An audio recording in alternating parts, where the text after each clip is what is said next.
And of course, ladies and gentlemen, it doesn't matter what planet you're from. You're from Mazatanius, Venuranius, Xenuranius, Sunuranius. Each and every one is welcome in the village with the Dat triplets on WZYE 95.9 FM.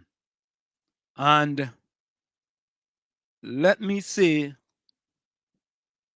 a special welcome to no other than Waveney, McDonald, Greta, Benskin, Diana, the Onyx Wave, Stormy, the Storm, the Trinbagonian from a place in Barbados on her way to Trinidad and Tobago via plane, ending up in St. Augustine at a high school in St. Augustine and opening a parlor in St. Augustine, selling Tambran ball and Kaiser ball. No other than Wave Me, Benskin, Diana McDonald, boy. Good evening, listeners and viewers.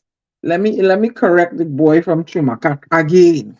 I did not sell Kaiser ball or Tamarind ball. I thought that's what you said. Well, wait. When they had football matches at UE, yeah, perhaps, and sugar cake So I and was right to lemonade, sell Kaiser ball and Tambran ball. but not at in a thing. I sold at UE when they had matches there and stuff. Okay. I sold roti and fried chicken and sea moss and shark and bacon at my parlor at the corner of Eastern Main Road and McCoy back in the day. Okay. That was my little hustle because back, I don't know what's going on now, but I hear a lot of people lamenting.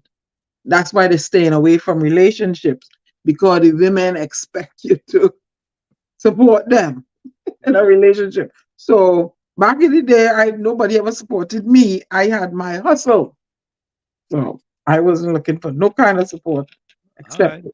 from God. So let me say a special welcome to no other than the Commissioner, Nisbet, Marshall, E. Thomas, out of Mirabella. Some people say Marabella. Also from Sally Bay. Some people say Solibia. On his way to school to Palo Seco. Some people say it's just Seco. No other than Thomas E. Marshall, the commissioner in Newark, Nesbitt, boy. Tommy, welcome. Good evening, and I am not doing any corrections. Let everything stay just as it is. But Yeah, but you forget the part there where your mother used to cry at the 6-foot boy going to school. You forget that part. 3 feet. You was never 3 feet, Tommy.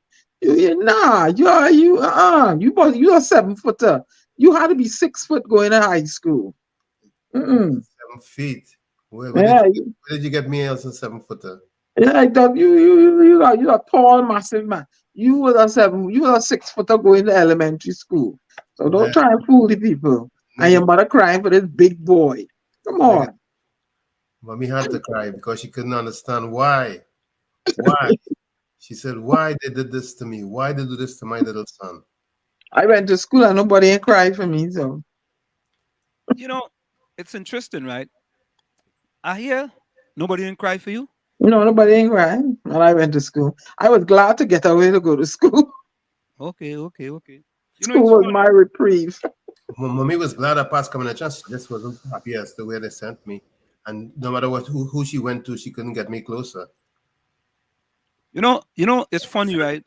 My mother never really discussed about where they send me. She was just happy that they sent me to some school, even though I went to school in Diego Martin from Chumakak. But you know something? Before we get to that, all you see the roof that blow off up in Chumakak? Wow, Who lived there? What a sight. Anybody in the villages? Well, there's 4 plannings up there. There's 1, 2, 3, 4. That's Butty home. I'm at home and we go show a video So, just now. so let me see on them. They lick down your building, the roof blow off on away on the. Oh Oh, Lord! they didn't lick it down. They didn't lick it down. They're renovating it now. I talking about the one that Ulrich said that Oh, yeah. The Street. one in Tong. Yeah, they lick down the one down on Independence. yeah, no, But, this but think about this, and I want to get to this before we get to the chat and stuff. Now, I have been on a crusade, and you know, I like to try to find the positive in everything, right? And it's interesting. I'm gonna play an interview with you guys. I'm gonna play an interview for you guys that Fitzgerald Hines did in front of the building. And you will see that the building haven't been painted for maybe about 15 years. 15 years. Just all you know what a paint job can do to a building. Oh yeah. And I want to compliment him for going up there as quickly as possible and showing his face, because there is hardly see him. The only time that I see him is if he's in the newspapers, or if he's in the parliament, or if he at a PNM conference somewhere. That's the only how them people up in Chumaka could see him. So I am happy to know that. What is next month? What's next month? Well, next month is July, and then after that is what? August. And what happens in August that is momentous? Tommy, Independence and all that. Tommy, I don't want to. No, I don't want to. Tommy, I don't think. The election, something to the election. No, I don't think. As a matter of fact, what was yesterday? Nomination day. No more. I don't want to think, Tommy, that this have anything to do with election. No, you don't have to I think. don't know. You don't have to think at all. Okay. All right. Don't think. Just know. No, but no, I want to be fair though. I want to be fair. Be fair and just know. I don't think this have anything to do with election though. I don't think so either. I know. Yeah, they what they doing on Slim? They waving deserved trinkets in the people's face. That is what you so fast. Your brethren get there to wherever the roof blow, right? Yeah, I'm glad somebody responded. But all of a sudden now, you know. But you know the other thing? The other thing which I'm upset about, I'm very upset about this. Newspaper media, all you get it right, please. That is not Upper Parsi Street, Oh Lord. Okay? All you get it right now, man. All you're trying to shift the focus a little bit, you know. They don't want to, because I taking full credit. I put Chumaka Claventil into the lexicon of people in Trinidad and Tobago. Because many people didn't know, but now all of a sudden the newspaper talking about Upper. So I saw the video today. So where Upper Parsley Street is? Upper Parsley, I not Upper Parsley Street. That's Chumaka Claventil. So where I don't know. So where is Upper Parsley Street located? Yeah. Parsley Street is a street. If you go up, you go up, and it's called Parsley Street. Then we have Chumakak Road. You go up to Chumakak, right? All of a sudden, Chumaka Claventil becomes Upper Parsley Street because they want to kind of change the narrative somewhat. Yep, regentrification coming. They don't want Claventil in it, so there's Upper Parsley Street. You know, Tommy, like how they didn't want Newark in Valesburg, they give it Valesburg. Right. You understand? And when I lived there, I didn't tell people I live in Newark. I tell them I live in Valesburg. When they ask me where Valesburg is, then I tell them where it is. Right? So all of a sudden now, they want to name it Upper Parsley Street. I said, but wait now. When I saw the thing first, I see Upper Parsley Street. I said, but wait now, boy. Parsley Street in a no building like that? What is that building? Then one of my Chuma Kenyan friends text me and say, Buddy, that is building 4, boy. I said, what? I said, what? Right away, boy. And all you know how I paranoid about Chumaka, But maybe it's on Parsley Street, Anselm, and you don't know. But yeah, maybe I don't know. I just grew up there. That's all. Maybe you don't know. Move, since he left. Yeah, but But yeah, them talking about and hold up, somebody just sent me something. Let me read this thing quick for you. Let me read what it says. Yes, this is what it says. Listen to this. This is Trinidad Express, and here how they yeah you know what the media is well we in the media so we know it. MP brings relief. Lavantil West MP Fitzgerald Hine visit Upper Passy Street, Port of Spain, after roofs were torn off during heavy rainfall and high winds on Tuesday. You hear that? They don't want to. They want to put one of PNM strongholds and a roof blowing off this stronghold because the PNM neglect them poor black people up there.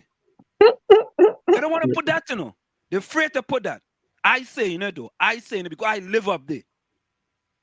And I still have people who living up there. Right? And let me get to the chat quicker because I have 3 videos I want to play. I have the one with the roof off. I have the one with our grandmother. And the other thing is this, when I see Fitzgerald Hine's video, and all he have is HDC officials, counselors, not 5 of them people who suffering, right? That is to make that, you see that one? That is to fool the people. You have a conference and you don't have people from up there in the video. You have all them officials from HDC and council and all this kind of thing. No, all the tell me wrong now, man. All the tell me wrong. But they want to show the PNM responding to the people in crisis. One to you, that's not a good thing. Right, you gotta take whatever little you get and say, well, that's a good thing. PNM, they respond to the crisis. right. So what I should be doing is drinking water and minding all of that, because you need some water. Yeah, I'll go ask my wife if she have any other I'll send you some virtual water. Yeah. Well, you need blue water or Tobago water. Which one? Tobago. I like Tobago water better. So of course, let me quickly go through the chat here because I want to play them videos before the guests and them come in. Of course, Nadia was first in. She says, "Good night, everyone." Good night, Nadia. Right. She says, "Good night, Aunt Sam." Yeah. I guess some nice emojis there. Nadia, thank you very much. Tommy, good night. Yes, Tommy, going back to the colors. Blue, red, lovely, Nadia. Yellow. Lovely. Yeah. See, I wear in all colors. Nadia is a consummate sweetheart. Diana Benskin still get her boxes. What boxes I get? But where in the box, Nadia? I don't know. Nadia's always get boxes. You notice that? I noticed that. Oh, the box was to put Stormy in. Nadia's get a box. Now, something in Nadia's phone does only give you one set of box. When Nadia give you emojis for you. Takesha, good night. Judy, Lana, Rose, Denise G. Capiza, good night. Yeah. Albert, Rennie, Hailey, Vonnie, Troy, Ellis, Ulrich, Ken, John, blessed night. Yeah. Nadia said plenty rain in Diego Martin today. Yeah, boy. I have some videos with Diego Martin River almost crested its banks, boy. Yeah, I saw that. You saw the amount of plastic bottles they were taking out. Yeah. We had that video too. Yeah. Nadia said plenty rain in Diego Martin. It was bad. All right, folks. Here we go. Diana, ready? Love, Doctor. Oh, Lord. Dr. Love. Dr. Diana, Love. ready?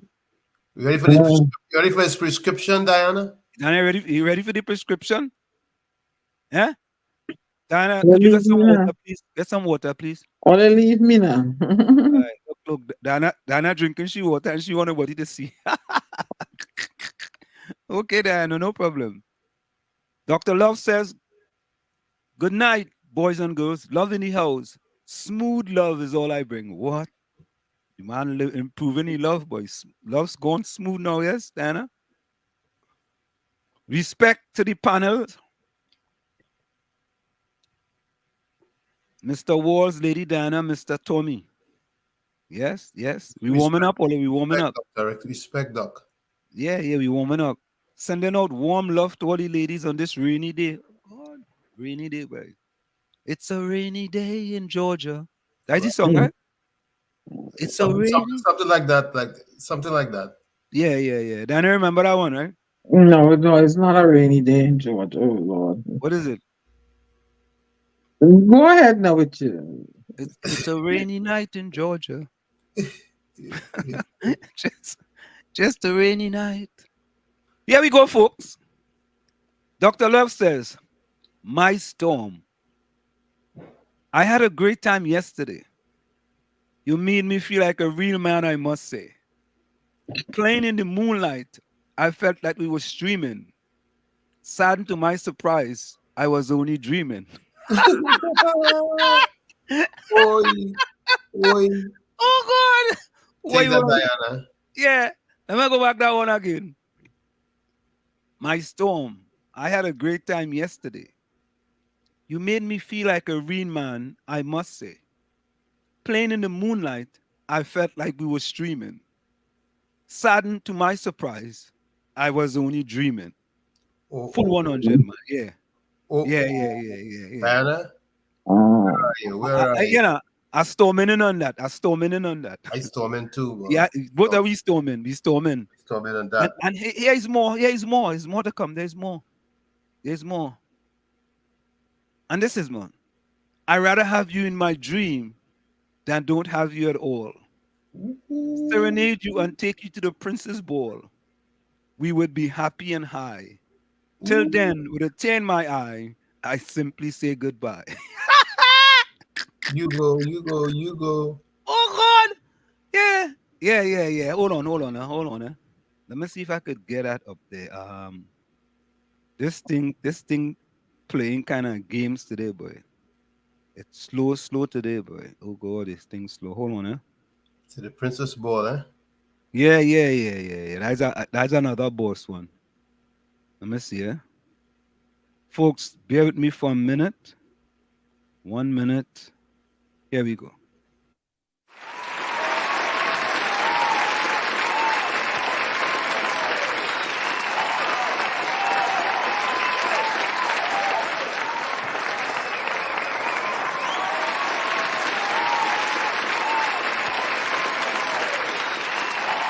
So, folks, I don't know. This thing is sticking.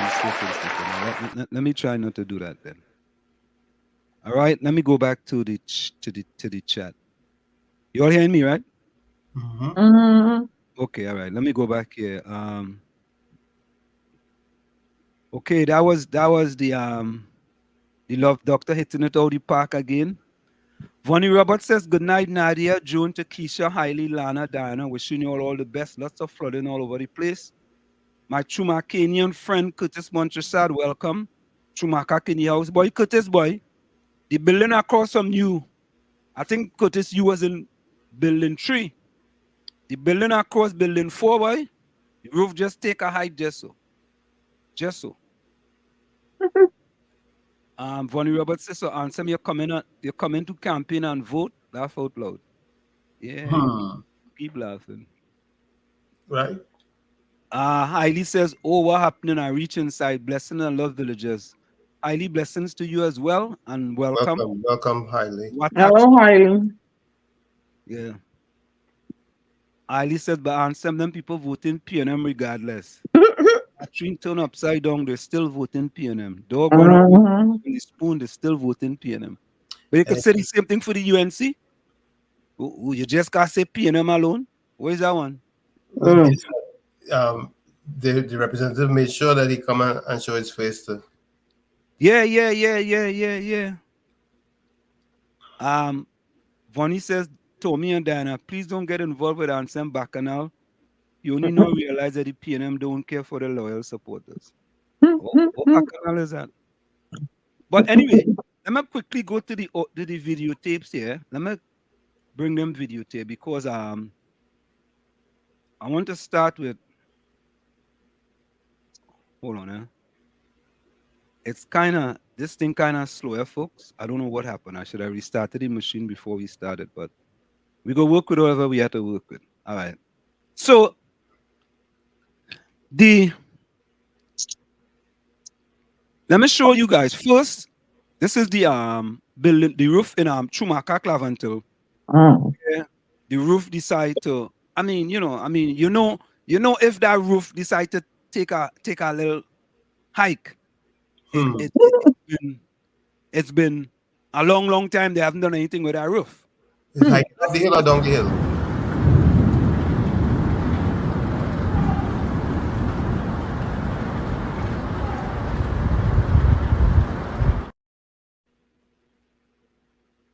All right. So Anselm, Hold on. anybody? Mm. Just a minute. So that was the building there, right? Let me go back to let me get Did anyone get hurt? I think that was the good thing, Tommy, that there was no one. And I want to know if they find any way for them to sleep for the night and giving them meals, or a couple of nights and giving them meals. Hines ain't say nothing. So Yeah, no. I think he will do that. I think they will do that. you think you will? Well, that ODPM should be there. All kind of. I mean, just a sort of a photo op for all these. When the deputy director of HDC, and I'm like, okay, all right. Well, I think in a situation like this, where this is an emergency, I believe that they will put things in place. So here is the family now talking, okay?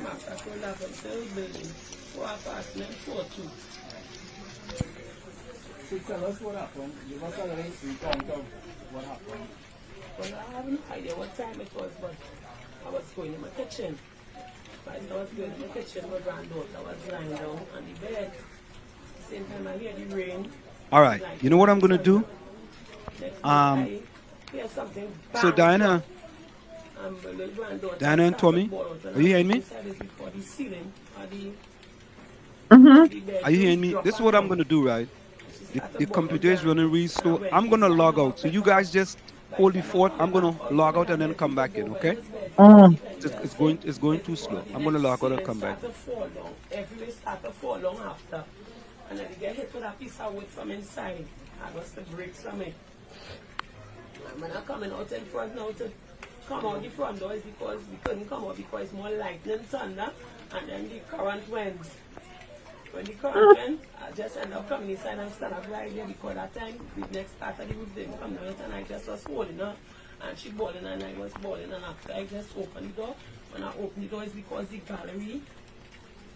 the roofing in the gallery gone too and was blocking the staircase so me to come downstairs.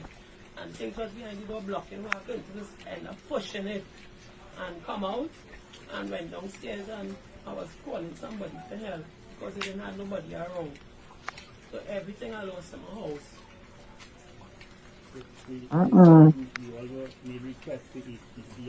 Yes, I go because they changed this roof for me already, you know. I did tell them about it because at the time I was in my bedroom and I feeling like some brown stuff was on the bed. And when I reported to them and they did come and they did already change the ceiling, but yet still it had old words in between it. So because all of that is wood lice eating the wood. So that is basically cause of all of this, because the rotten wood. So with that storm now we come there, it just take everything and go on. What's your plan for tonight? I don't know. How many of you all reside here, ma'am? Well, it's my son and my mister. Yeah. 3 of us. And we are sleeping in our bedroom and we print the computer and print everything in there. And right now we're doing tests. How many years have you occupied this building? Yeah, about 14 or 15 years around this. And then the average, how much you lost? You give a rough average, how much you probably lost? A lot. Yeah. All right. No problem. Well, that's that experience, things that he's strong with. Well, let me tell you this. I ain't gonna lie to all you. Stories is this building, Buddy? Eh? How many stories is it? How many floors? That one might be 5 floors.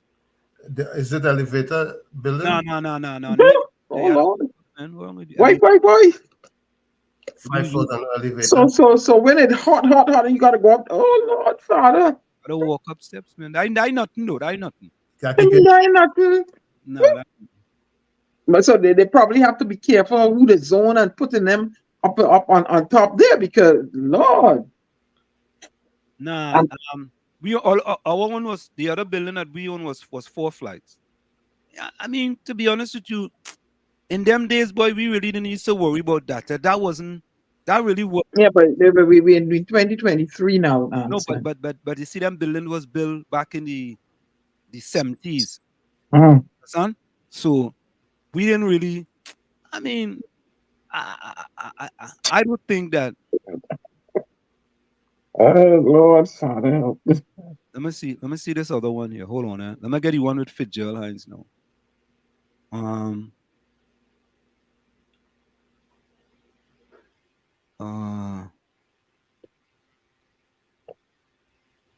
Oh, you know what? I don't like. I my first condo was on a 12th floor, and it was nice and quiet. Had a beautiful scenery of Queens, and when in 4th of July, I would see the fireworks. So I paid for an element of less noise up there, you know. And but you know, elevator. in those days when they build those buildings, there was no elevator. All them 4 buildings, none of them have elevator. You know, and I don't think back then that was like a priority or that was something that was considered. You know what I mean? Progressive thinking. Well, because look, I don't know how you know the engineering of the building. What is the help me, Tommy. When you build a building, weight capacity, some people build with the expectation of adding on more floors, right? Right. So you'll build that foundation to withstand that. You know, you're able to progress. Did they consider that they could add on more floors up, go up and go out or something? You know, to create more housing for. Anyway. Nah. Back in them days. But no, just. So here's Fitzgerald Hines. Here's Hines and his press conference. What we call climate change, what we know. So we are seeing strange weather systems. I want to watch the building in the back, eh? Watch the building in the back. And I want to say, I am giving him credit for going up there so quickly. In spite of people may be saying it's electioneering, I at least. What they call climate change, what we know. So we are seeing strange weather systems, and our Met Office reported that we will expect very severe and heavy rains over a 4-day period, which began yesterday. Today is day number 2. And the effects of that, along with the strong and gusty winds, displaced the roof on this building here, this HDC accommodation for our citizens. And I am very pleased to have with us here today the Managing Director of the HDC, other managers and officials of the HDC, who, along with Councillor Griffiths Gordon, responded promptly to the needs of the people in this crisis. And as you can hear and see, work is on the way to replace that roof. Fortuitously, work is taking place on a building that was destroyed from tragic circumstances of a fire many years ago. So restoration work is taking place. I visited this place only yesterday and looked from on top there down on this building, and it was in good order, and in a few hours time we have this problem. So the contractor was on that site. The HDC wisely, in the urgency of the circumstances and in the emergency of the circumstances, took the decision to ask the contractor on that site to extend his service and to repair the roof on this as a matter of emergency, which is quite justified and quite proper, and for which I would like to thank you for bringing swift relief to my constituents and our burgesses there in this zone. So even if that has to be held up for a week or a few days to facilitate this, it is a work well worth undergoing. So the residents are quite happy. In addition to that, I am advised and told by the Managing Director and the Councillor that arrangements are being made for some mattresses and some food support just to see us through the night, because we are confident that in a matter of we should be all right with the roof, and people should be able to restore their natural living as promptly as possible. But on my way to this location, on my way down in this area, I met another compound up the road that houses about 6 or 7 families. A compound, you know the way we do it. And the roof of that building went, so therefore 6 families are affected. So I have brought them here to meet with the managing director, who has extended whatever little help she can to them as well, although that is not an HDC building, and that is ongoing. I have been able to source another agency of the Ministry of Housing, the LSA, and they responded promptly and gave the assurance by tomorrow morning a work crew will be on site to start repairing the roof of that building of the road in the public service that was expected of them. And for that I am more than grateful to the Minister of Housing and Urban Development, because the LSA falls under that ministry. In addition to that, a contractor in this country, a large contractor, a public operator, called me on another matter coincidentally a while ago, and in my response to him, I asked whether he'd be willing to extend his benevolence and his use in service to the people of Laventille in this crisis. He has agreed, so tomorrow morning he is sending a work crew as well and some material to attend to that problem. But since I'm here, I found 2 or 3 other families who have had these issues. So we are into it and we want to bring quick relief to the people. So I just want to say thanks to God. And I want to say thanks to the people in the community too, because I noticed up the road and down the road here, the brothers and sisters in the community came out rallying in strong support for each other, and the work has already started.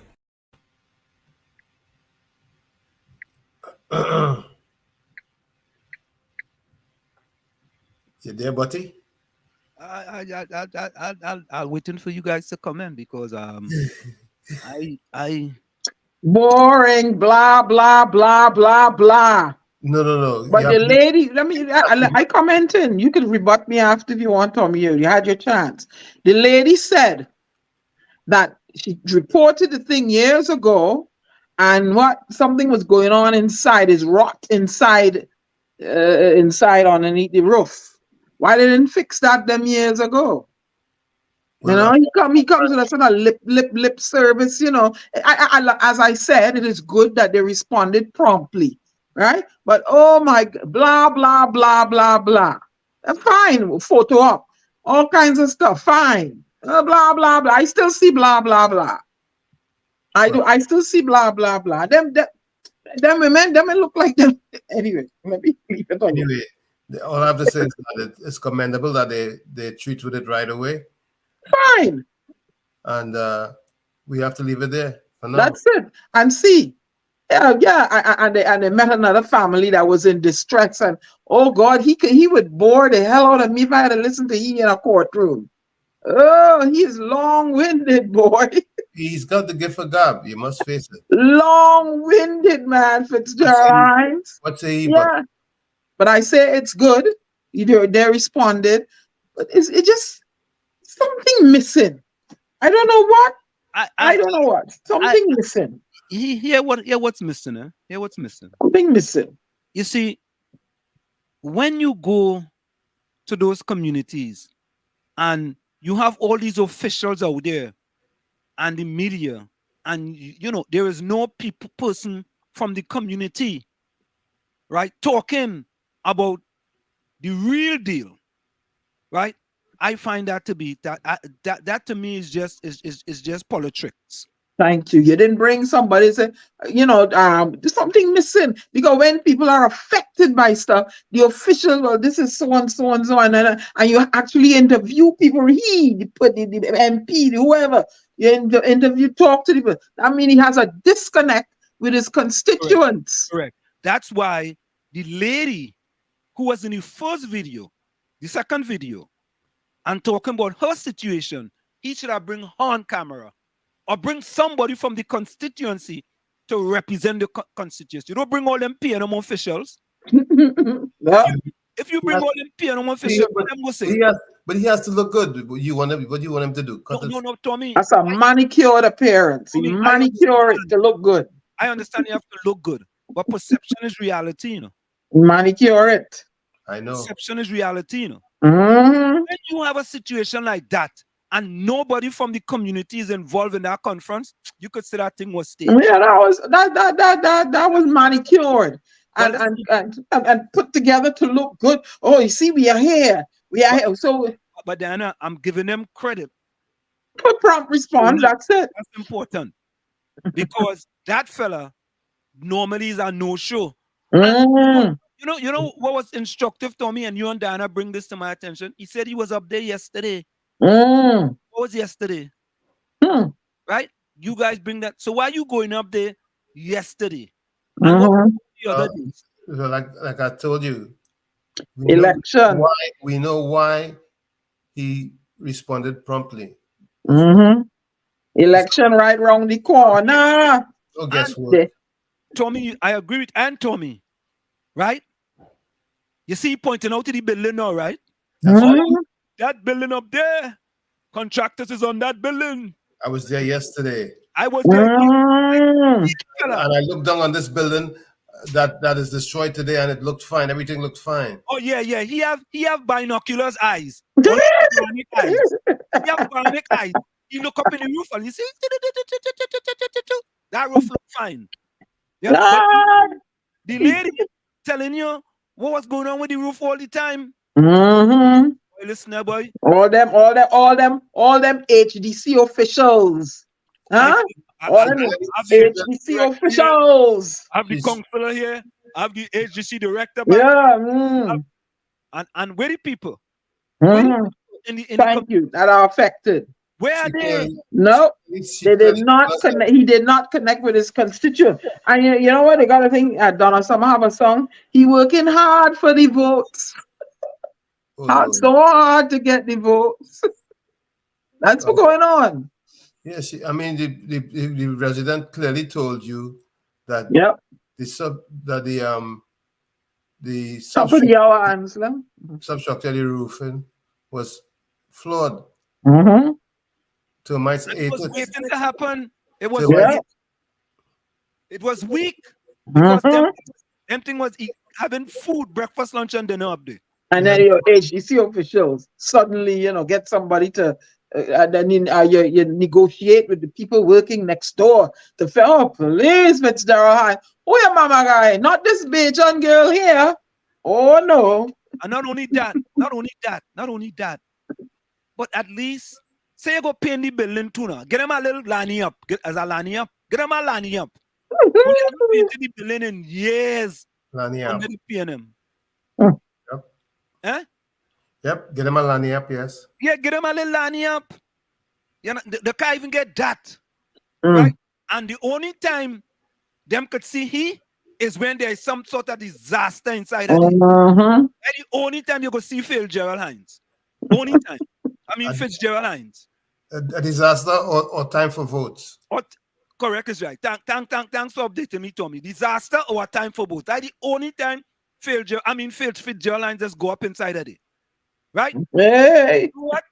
There's a great possibility maybe none of the residents don't want to go in that press conference too, because they might cuss him.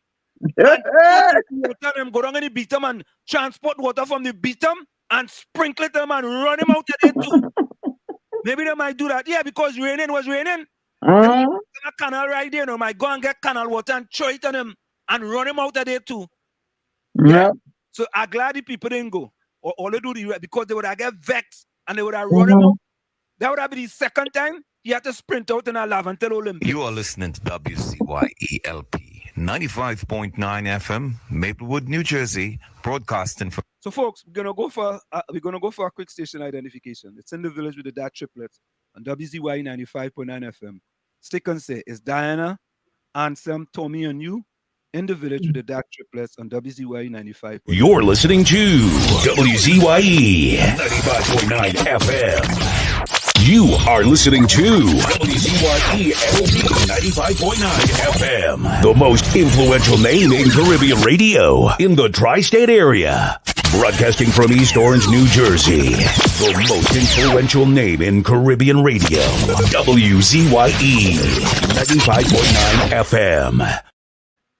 back with you. It's in the village with the Dad Triplets on WZYE 95.9 FM. We come to you every Tuesday, Thursday, and Saturday from 7 to 10 p.m. That's Tuesday, Thursday, and Saturday from 7 to 10 p.m. I saw Mean Gene says it doesn't matter what is done, people will criticize. What? Sometimes I don't know. I feel Mean Gene must he talk to Hailey before he post this comment, you know. I feel he had to talk to Hailey. It doesn't matter what is done, people criticize. No, Mean Gene, no, it's not matter what it's done. When you don't do things and then you come to try to fool people, you go get criticized. Right? If you're doing stuff, and when you say criticize, yes, you are going to be criticized. But if the majority of people criticizing you, there's a problem. And I can tell you, in that constituency of Chumaka Claventel, major people just criticize failed Gerald Hines because he's a failure. He's an abysmal failure for his community. Mixing matters. He's a failure. No, but means you have to realize either you're proactive or you're reactive. Tommy, thank you very much. And he's reactive. I am. Thank you so much. Thank you so much. He reactive. As soon as something happens, them fellas might wait for a disaster to happen, right? For them to get off their butt and earn the taxpayers' dollars. Them fellas them stealing money. You know, it have in track and field, right? When people on scholarship stealing a scholarship, we just call it a stolership. Stolership, right? That is what Fitzgerald Hines and them doing. They're stealing taxpayers' money. Who sing that song? Stealing Love or Decide. What was that one? Caroline Griffith. Another one on the slide. Caroline Griffith. Is she? Yeah. Or a Jamaican? Yeah. Fitzgerald Hines and them stealing taxpayers' money. Right? People only seen all you. And the man had the them fellas, you know, them fellas like Christmas, them fellas like a Christmas tree in the forest, you know. There are no balls. Like Christmas tree in the forest, there are no balls. You actually tell the people you was up there yesterday. And the people not knowing, but it's a good thing we have people like Tommy and Diana who could kind of give us a little hint. Yeah, nomination day. So on nomination day, you make a visit up to Chumakak. All the time you ain't going up there, but on nomination day you go up there. And let me say, in his defense, perhaps he went to meet with probable candidates. Oh, but they already nominated. What possible? Okay, but I know. Perhaps he went to see. I don't know. You went to see? You went to see in what kind of boat? Yeah. In a banana boat. Who worship Duke? Hello. We liked his ideas. I don't worship mortal man, or I don't worship love. I don't worship things. You know, but talking about this thing that's coming up here in August. It's a circus, you know. You have 10 plus parties. Yep. Would somebody join in the next one? And I'm like, whoa. Over 400 persons trying to get 141 positions. What's really going on? But that's a good thing, though, Tommy.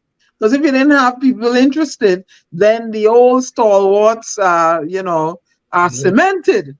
You have people challenging them. What they are doing is they're guaranteeing so the person's a win. Yeah, but at the end of the day, right? When you put those 3 videos together and you see all of a sudden all these officials in a video and not one of the representatives from Chumakak in the video, right? You know they come to fool the people, right? But you know, when I see that woman, the lady in the apartment, I wonder if Fitzgerald went and visit she. I had to find out, I had to find out. But you think the fall on your head now? Huh? But I think the fall on the term. I think the fall on your head now. You must even want to go in there. You ain't want to go in there. You must even afraid to go in there. Yeah? It's sad. Anyway, we have our guest in the background. Let's bring in our guest. Because before I might have to say some type of bad words here tonight. And that is my See, no, I don't play with Chumaka Clavantino. I have two constituencies, eh? One is Rock Tobago, and the next one is Chumaka Clavantino. And my mine is St. Augustine and St. Michael, Barbados. No. We're talking about Trinidad and Tobago. I'm telling you, man, I can't and hearing you. I'm telling you my constituency. You cannot bring back in the Caribbean. Did you vote in the primary today? Hip hip hooray! Did you vote today, Diana? Hip hip hooray! What do you mean hip hip hooray? I don't know what that means. Hip hip, what hip hip hooray mean?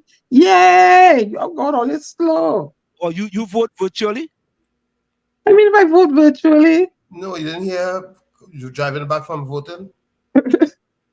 Voting for up in Connecticut? No, I am registered in New York. New York City. You're voting in New York? I am registered in New York City. I have not changed my thing from New York. New York needs my vote more than Connecticut. That election in New York today? Primary. Oh, who you vote for? Trump? None of your business. Hell no. Hell to the no. She's an undercover Republican. Hell to the no. I'm about to say no. Yes, Republican. Hell to the no. Dana, don't let me expose. Not for he. Nah. Yes, Dana. Why would I go vote for somebody that wants to make life uncomfortable for me? I ain't stupid people in Trinidad, you know. Let me just say, Dana, somehow somebody sent me.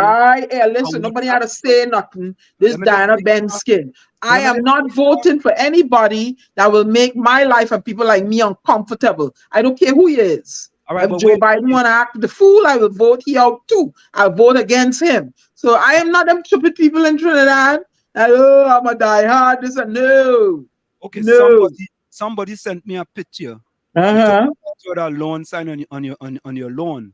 A lawn sign on my lawn? Yeah, on your lawn. You know those spoken? Eh? What? Republican picket on a lawn? I will never vote for who? You're crazy. Did I tell you that they don't allow me to vote in any of the primaries? I am not voting for nobody that don't like me. And agenda clearly, is to harm me and destroy me. And I ain't doing that. I am not them stupid people in Trinidad. I's a Bajan living here. And you don't like me, I can't vote for you. Sorry. And you've made your agenda clear. Why would I go and waste my time and vote for you? The orange fur ball. Don't get me vexed, sir. So let me bring in our two guests. Don't get me vexed now. I was calm. Max James out there in Tobago, who is no stranger to WZYE 95.9 FM. And of course, we have Dr. Shane Mohammed. Folks, welcome. Welcome to the village to the Dad Triplets and WZYE 95. Bacchanales in front of the Red House. How are you all doing tonight? Well, you said Max James from Tobago. I also want to let you know that Max and I shared the stage all of yesterday during the budget presentation in Tobago. Of course, I saw it, man. I saw it. That's why I said. So greetings from Tobago. Yeah, that's why I said, let me bring them two guys back, boy. I see them on the program there, and they're going nice, and they had a gentleman in the middle. You know what I mean? And it was all Tobago all the time. So I said, we had a ball of a time. Yeah. So how you guys doing? Well, I'm good.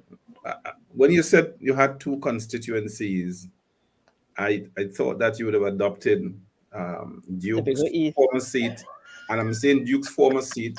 And you are Roxborough man yourself, so I thought you know Roxborough. He from Chumakaki. Father's rock. Don't let him bamboozle you, sir. All right. I am St. Augustine and Barbados. All right. Yeah. I proudly say so. I thought he would have adopted Delaford Roxborough Argyle. Then if they would let him adopt it, once they find out he liked he aligned himself with Rowley, oh Lord, he in trouble. I'm kind of disappointed that he didn't take one of those constituencies. Oh, okay. Nah, he aligns himself with Rowley. I'll give you 1 second to reconsider your statement. Yeah, well, we have time, you know. You know, time is of the essence. We have time. You sure we have time?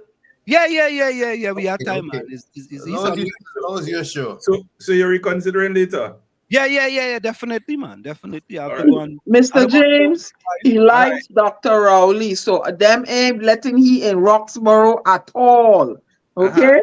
And he was supporting Duke before, so he can't even go down Argyle Main Road. Repentance is good for the soul. Listen, let me say this. Or Duke bamboozle him or what? No, listen to this. It are plenty people who used to support Dr. Rowley and plenty people who used to support Watson Duke. Right? Yeah. And just go ahead. But Sam is my partner, so I will give him an opportunity to reconsider. Yeah. Mr. James, Mr. James, you forgot that we could also offer him Darrell Spring Spring Garden. No. But you mean Darrell Spring Whim? Yeah, certainly. Yeah, and somebody from wrong there, you know. You know what? I started to like this idea, you know. I really started to like this idea. He's being I warming up to this idea, you know. Yeah. So he had 3 choices, you know. You have the Tobago you see, you have Roxford de la Fort Argyle, and you have Whim Darrell Spring. Yeah. And so on. I would like him to get that seat. All right, hold on. I'll call my wife. See that? You see? The wife will make the decision. Yeah, he like a Christmas tree in the forest, no ball. She had a anytime the boss had to help you make the decision. Yeah, woman is boss. So folks, tonight is we want to talk about the budget. We want to talk about the speech by the THA chief, Fali Chavez Augustine. And I watched the whole thing, and I listened as well, and I listened very attentively. And one of the biggest things that jumped out at me is with respect to the disrespect that's coming out of the central government for Tobago. And the request for more than just 4.2% of the budget, but the actual 6 point whatever percent it is. Now I did a little 6.9. 6.9, right. I did a little quick calculation, and I noticed that when you divide 60,000 into 1.4 million, you actually get 4.2.042. So I'm wondering, what was the formula for coming up, if we know, coming up Mr. with James would know. Yeah. So Max, let's start with you. What I just was do a cursory calculation, and I was trying to figure out how do they normally come up with 4.03%. Yeah. Well, in 1996, 1997, but for the period 1996 to 2001, when we were in the assembly under Hochuli Charles, we were dissatisfied with the allocations to Tobago. And the chief secretary at the time, Mr. Hochuli Charles, would have triggered the dispute resolution committee or instrument as laid out in the Tobago House of Assembly Act. The first year, which was 1996 to 1997, that fiscal year, I think if I remember correctly, our development budget was a mere $80-something million, sorry, I beg your pardon. And certainly that could not do, it was totally unacceptable. So the dispute resolution provision or instrument was launched, and that was for the large part, directed or managed by Dr. Vanish James at the time. And they used different permutations, island size and population size, which I find to be absolutely ridiculous. And I'll tell you why later on. At the end of the day, it was recommended for Tobago annually, every fiscal year, a budgetary allocation of 4.03% and 6.9% at the higher ratio. So That is what it was. Over the years, I've lived to see that that formula has not worked in Tobago's favor. We've had an arrangement where, whether it was UNC, whether it was PNM, and so on, Tobago having the lower end of that, the ratio 4.03, 6.9. And so Tobago's development has been significantly stultified every fiscal year. They waive this Tobago size and they waive this 60,000 people, forgetting that Tobago was fused to Trinidad. It was a democracy of its own. It had its own governmental systems of its own. And therefore, when it was fused to Trinidad, Tobago was now subsumed and perhaps almost assimilated by Trinidad. So the formula has not worked. There's little development in Tobago except what the PNM wants to give, and the brief interregnum of the UNC, what the UNC wants to give. And we have seen a development plan in operation under Hochuli Charles, and then we saw another one under Orville London and Amsterdam London. The thing is that we cannot, they have rejected every argument. Over the last 2 years, they came up with this ridiculous and last Tobago bill, where in that the government could appropriate any land for the state, regardless of what the executive in Tobago wants to say. So we couldn't accept that bill. And it's a case where now, in spite of eloquent argumentation, in spite of whatever we do, whatever strategy we use, we are relegated to 4.03%. And I am saying tonight that if you constantly reject our eloquent argumentation, what else do you want us to do?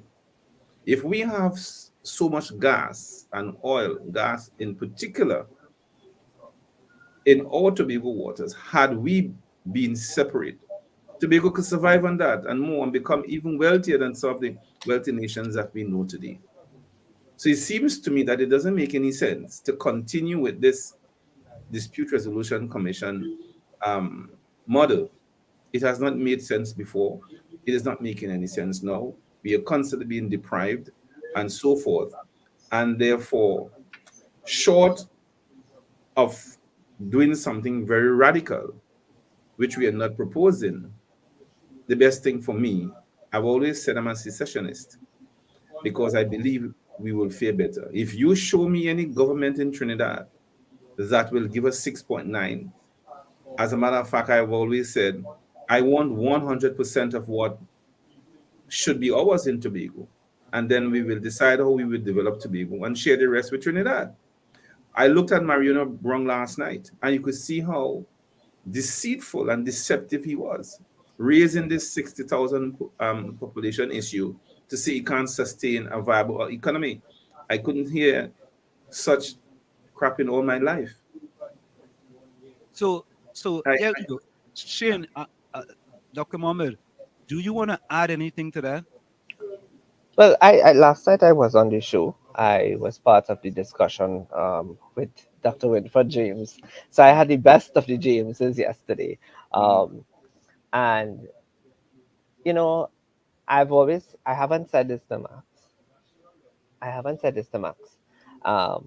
But the time is just not right for him to see and for him to know that there's hope for a better Trinidad and Tobago, because right now there's only the view in Trinidad that there's a UNC and PNM. But if you look at the political environment right now that we are in, even today I had a conversation with Dr. Fuad Khan. We were actually discussing how ridiculous this alignment of the NTA with the UNC. how ridiculous the arrangement was, and we were both flabbergasted. So, and I also disagreed. I took on Mr. Brown last night when he said that um, he spoke about 2 billion was good enough as it pertained in relation to the um, population of Tobago. And I told um, Anselm Richards before we went back on before we while we were off this set. I said, "Let me take this argument. You don't take this argument." And I said to him, I said, I I have a great amount of respect for Mariana Brown. However, I completely and absolutely disagree with the notion that Tobago does not deserve to have more than $2 billion, and should not ask for the 96.9%, because the island is in need of a lot of infrastructural work, a lot of developmental work, and in order for the island to reach its full potential, it must be able to get a portion of the budget that allows it to do its developmental work. And the only way that the island could develop economically and be able to produce and to get the foreign direct investment and the economic infrastructure that is needed for the island to be financially independent is if you give the island what it needs. And it is like you cannot treat the island as if you're building a house. Chirrup, chirrup, chirrup, chirrup. That makes no sense. So I I agree with Max in terms of it was insulting. Um, I think the budget was a good budget. The budget was very a transformational budget. The budget, when you read this thing, and I was happy enough to get a copy of the statement, and you go through it part by part, it touch and concern the lives of the people of Tobago in a very real way. So I cannot understand how someone could read this document and listen to what was said yesterday, and not understand the need to give the island what it deserves. You know, I look at the allocations in the last budget for education and training, right? It was 7.4 billion. Mm-hmm. Right? Health was 6.8 billion. Mm-hmm. National security was 5.7 billion. Work and transportation was 3.7 billion. Public utilities was 2.8 billion. And when we compare to what Tobago is getting, right? And last time Tobago get the allocation was 2.521 billion, right? I am asking myself, when we look at these allocations here and just compare it to Tobago, is Trinidad and Tobago really getting value for money from all these allocations here to education and training, health, national security, and works and transport? And, you know, is Tobago getting value for the resources of Tobago in that budget? No. The answer to that question is no. And the fact about it is that when I thought about it, and I actually did think about exactly what you did, what you are saying now. I did a comparison in terms of their ministries that get $5 billion and 6 billion and 7 billion, as the case may be. And if you treat even if you don't want to treat the island like an island, um, you should at least treat the THA like a ministry and give it the $4.5 billion it needs to And run that's the my point. island. And that's exactly my point. You know, Right? you have to treat them like if they're a ministry, because you have these people here, you treating them and you giving them 7 billion, 6 billion, 5 billion. And well, like Tobago come like if Tobago is a stepchild. You understand? And we just giving you. What do you say, Max? Well, I take umbrage in respectful way to my colleague Shane and your good self.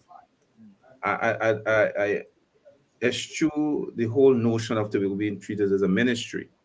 Remember, we had in Tobago, if you follow the history of Tobago's political development, we were run by the Ministry of Tobago Affairs.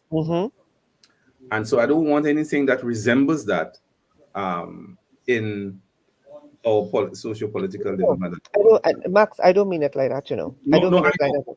that. I know, but I don't want it to be said in that way, because to our uninitiated listeners, it might signal the wrong kind of arrangement, financial arrangement. So let us treat it like a ministry. No, we are a nation. We are different kind of people all together. Our culture is different, or society is different, or ideology of life, philosophy in life, quite different. So I want us to say the right thing. Yeah. Give us the money. I am and Max, that's exactly what I was going to say. So here it is. If Trinidad says, all right, we go treat you all like a ministry, but we gain only 6.9%. No.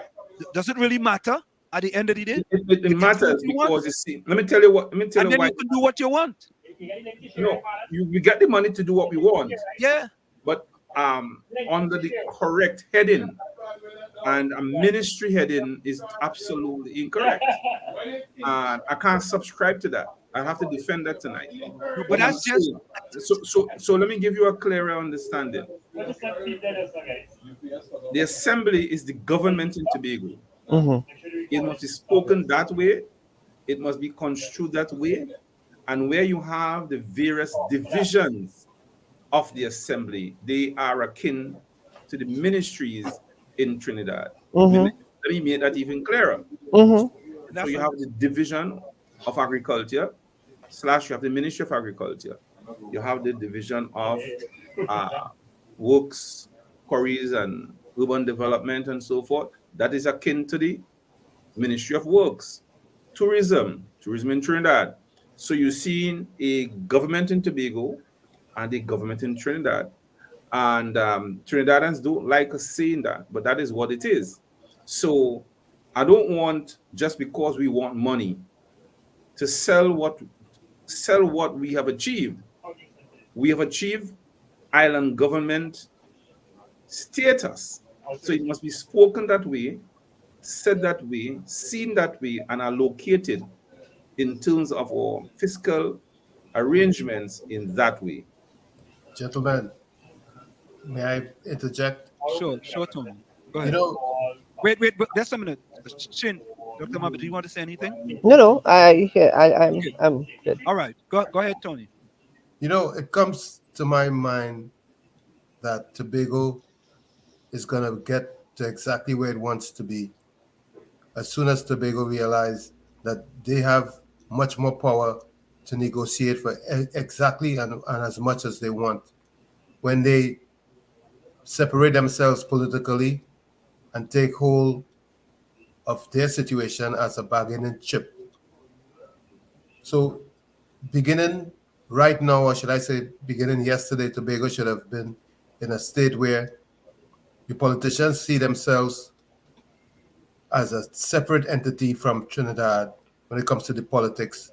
And with their political power, once they harness it, they are able to negotiate for exactly what they want, as much as they want. I don't know who agrees with me. Well, that is good in principle. Well, yes, but you see, you have a PNM in Tobago, and let me develop on that a little bit. When the Prime Minister would have allocated recently in the media review $100 million extra, that was to pay his friends. All right, and his friends who were closely associated with him, and the idea that you have PNMites in Tobago who are not subscribing to the view where we must separate ourselves politically from Trinidad is not going to happen. So what you see developing is a situation where Dr. Rowley or Dr. Kias is punching with all his might to destroy the assembly and somehow find a way to inch back into power in Tobago, so that the two seats that we have where we can get the bargaining chip is a long way off, still somewhere in 2025. Once we win the two Tobago seats and we maintain power in the Tobago House of Assembly, then we have a bargaining chip. Absolutely. So you see the point I'm making? Yeah, that makes Yeah. sense. Yeah, that makes sense. That makes sense. Dr. Mohammed? I would say they have more than a bargaining chip. I think I will, without fear or favor, say they have more. Tobago has more, and I shouldn't say they, because I am here and I refer to Tobago as part of me. So we have more than a bargaining chip. In fact, we have a space and a place at the table, and with the right administration and with the right political, I would not even say political arrangements, I would say with the right political agreements and the right political um, friendships, Tobago has more than a say, and they have more than bargaining. They actually have a space at the table and in the decision making process. And I will go a step further to say that we actually need to start the discussion, both all of us as stakeholders, um, about getting us to a point in 2025 where we have a constitutional majority, so that we, and I said this last night, and even the chief secretary said it in his speech yesterday. Um, he said that we need to coalesce, and I was very, very excited when he said it. He said, "What is required is for us to coalesce around the values, principles, and qualities that truly define and distinguish us as Tobagonians." I on a platform, if that time comes, would say the very same thing. But I would say what is required is for us to coalesce around the values, principles, and qualities that truly define and distinguish us as Trinbagonians. Because I am of the belief, with the right political friends, Tobago is never going to be left behind. Tobago is actually going to be very much front and center and will get exactly what they want. So And so I'll ask. So I'll I have no ask. problems with that happening.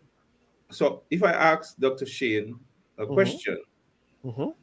tell me, my friend, do you see any future Trinidad government giving Tobago what it wants in Yes. the next? Answer me honestly. The answer is yes. You said what? Yes. So we know we have the two political parties, the major political parties. We never got it under the If you didn't get it under the PNM and you didn't get it under the UNC Max, so what you're then? always going to get it under something else. That's the linchpin question. The PNA is not going to give us.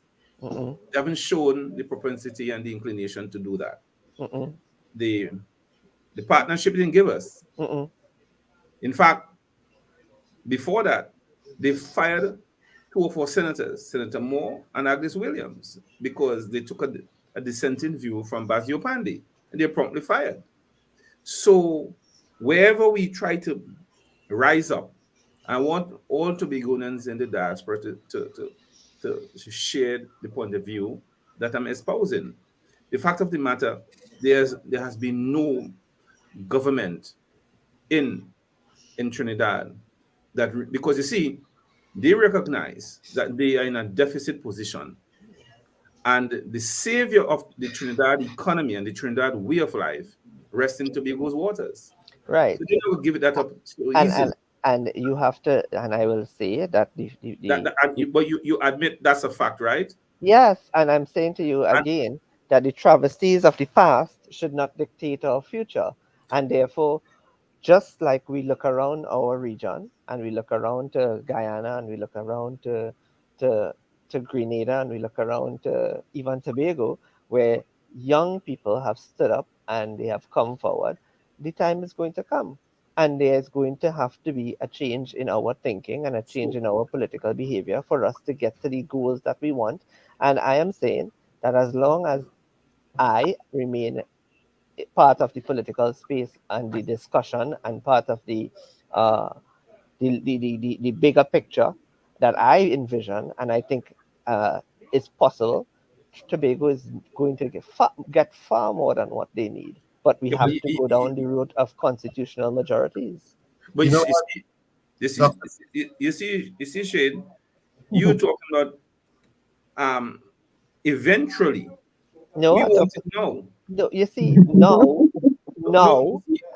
We want it now, agreed. But let me finish the thought. You were saying eventually, but we want it now. Let me give you a scenario. You made one big statement, Max, as to the biggest hindrance to why we cannot get it now. You made it very clear. And that is the one thing that we all agree on. The problem is you can't get it now because you have look at who is in power. No, so I'm saying that is our aspiration. That's our position now. However,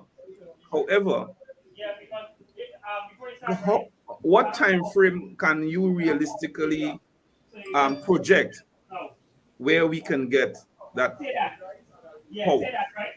Somebody has something in the background. I'm in studio, and there are two things happening while I am in studio. Okay, all right. So when you're not on, just mute your mic. All right. Yeah. Right. Go ahead. So the thing about it is, Max. Let me just finish the thought. Yeah. You're saying in time we can't get it now. I know we're not getting it now, but we have to say and to say it into being. The idea is that the idea of eventuality, it's vague, it's ambiguous, it's iffy. We don't know when is that eventuality. We don't know when that is going to come. So we have to set up. So the idea is that we have to set a time frame, and the both parties, the country must say Tobago must get its independence, and that since separation, independence, just like any state in America. And we set 2 years or 3 years for that. So we know what we are working towards. As a matter of fact, here's the conundrum. You listened to Marino Brown last night. And as one of my brothers said, so I wouldn't steal his thunder. My brother Anthony would always say, the next Trinidadian to colonize or neo-colonize Tobago has just been conceived. Trinidad is mortally afraid of losing its economic way of life. And they are seeing Tobago as their cash cow to survive. But we want to survive too. And that is ours out in the ocean there.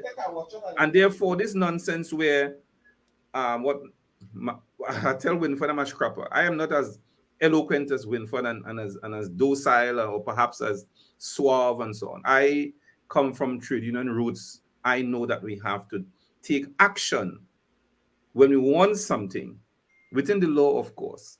But I'm saying to you, to all of us in the diaspora and to my esteemed friend here, is that it ain't happening, but we have to make it happen. The next Trinidadian to neo-colonize Tobago has just been conceived. We can't let that happen. All oil and gas outside it belongs to us. All the oil gas finds in Trinidad on land and on sea in Trinidad, they utilize all of it to develop Trinidad. And they still want to hold on to Tobago. Now that is diminishing. The oil finds in Calypso and Ponciata and all the rest of it. They're making deals as we speak. They're making deals with Shell and the rest of them to take the gas, carry it down to Central and South Trinidad, and then give us a little pittance of 4.03%. It can't work. You know, but like I always say, the most painful part of it is a Tobagonian at the helm who's making. But like I will say, and I was about to say, it's a battle, and you cannot win a battle that you haven't fought. And you know when it's come up to our head, prepare and put your ducks in place and take those two Tobago seats, east and west, and that would be your bargaining chips that would make you the deal maker, the queen maker, the king maker, whatever, in this whole equation. And when that time comes, you will be able to negotiate for exactly what you want because you're going to stand firm. Tobago going to win. You can't even think about losing. Losing is not an option. You have to win this battle. Well, The thing What do you about guys think is the reason or Dana, that's hold 1 minute. blocking? Dana, hold 1 minute. Let's let Dr. Shane hold it all. Let Dr. Shane answer this and we get back to you, Dana. Hold your thought. the thing about it is, and I Max asked for a time frame. The time frame is in 2025, Max. That's right. And we have to do it. We We seem to be have to getting do it. significant interference. The live is freezing. From me? No. Let me see. Hold on. No, we you sure it's not you, Max? Because I have 5G. Yeah, I'm on a 5G network. Yeah, I think it's Max. So Dr. So, Shane, go ahead. I think it's Max. We'll get him back. Go ahead. so I'll say this, right? The time frame that Max has to look at is 2025. And we we have to also be very careful about if up until today. Rose spoke to me. Rose pick up the phone and she called me today, and we have to be very careful. One, and I have to be careful about talking because the PNM is having their show in the studio tonight. You have to be careful because the PNM are behaving as if they are holding some relevant trump card, which they are not. Nothing that after yesterday, and I said this to Anselm Richards as advisor to the chief secretary. I said, Anselm, this puts you all back on a high. And if you all drop the ball on this high, it is on you all. All of us are willing to come on board and assist with the success of the TJ because one, it is a budget of transformation. It's a budget that speaks directly to the lives and livelihood of the people, one that has not been seen for ages. And the PNM and Tobago are behaving as though they have a one up on Farley administration, right? That they have a one up because of everything that has been said thus far, and all this old talk about this audio tape. But what this budget did is kill that whole conversation. By Thursday, nobody wants to hear about any audio tape. By Thursday, they're going to when that budget debate begins, people are going to want to hear what value, what of substance does the PNM have to offer as an alternative? And the answer to that is nothing, absolutely nothing. On the flip side, they're also feeding off of the high that the PNM believes they have in Trinidad because of the defections of persons from the UNC to the PNM. Vonnie just asked me, what do I think about a 30% voter turnout in Trinidad for the local government election? 30% to 30 to 35%, even 28 to 35% is going to do nothing but leave the status quo as is. Let them continue believing that they have a hole in Trinidad and let them feel that somehow out of their wildest dreams and imagination that they could create an avenue to get a THA election in Tobago, because that is absolute madness. What we have to do as people who want a better Tobago and want a better Trinidad and want a better Trinidad and Tobago is put the frameworks in place. But we cannot do it in Trinidad too early because both the PNM and the UNC is going to kill anything that looks new, smells new, feels new, and attracts a certain grouping of persons. So that has to be well timed. But I don't have any. Listen, if it could happen in '86, it could happen in 2010, then it could more than happen in 2025 with a different philosophy, new leadership, people who understands the Tobago space and the Tobago culture, and people who has a genuine interest in the development of Tobago. And I am all for giving Tobago full autonomy and full allocation of what they are required. In fact, there's something in the autonomy bill that is equivalent to the HSF, which is the Tobago Investment Fund. And even yesterday, I made the point on the television, which was that if it is that money is not spent in the annual budget that Tobago has, that money goes into the Tobago Investment Fund, and they get new money, and they get new money, and they get new money, and then they build an economy, and they build off, and they get foreign direct investment. That autonomy gives them the opportunity to do what they want, and in other words, to mind their own business rather than Trinidad minding their business. So I am of that belief that it can happen, not with Rowley and not with Kamala. And so there's hope, and we cannot lose hope, because if we lose hope, we would have no young people in the country. We'll have a brain drain of massive proportions, especially given the arrangement that Canada just made for Trinidad and Tobagonians, right? So we have to have hope. And Max, you are one of those who's been a stalwart in the politics, and I don't have to speak this language for you in any other way than I am speaking it to you now for you to understand what I mean. So Diana, you had a question. What was your question, Diana? And Max, you back with us? Right. Yeah. So Doctor, hold on. So let's have Diana question. Go ahead, So, Diana. Shane, I can call you Shane, right? Of course. With all that you've just said, and Max, right? Yes.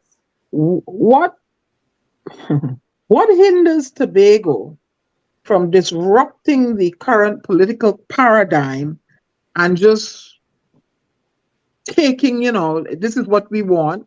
What hinders the voters? What is it that's hindering the voters from even voting for PNM at all, since they're the ones that had you in misery? What is causing them to still vote? Some of them will still vote for PNM. What do you think it is? Brain matter dependency.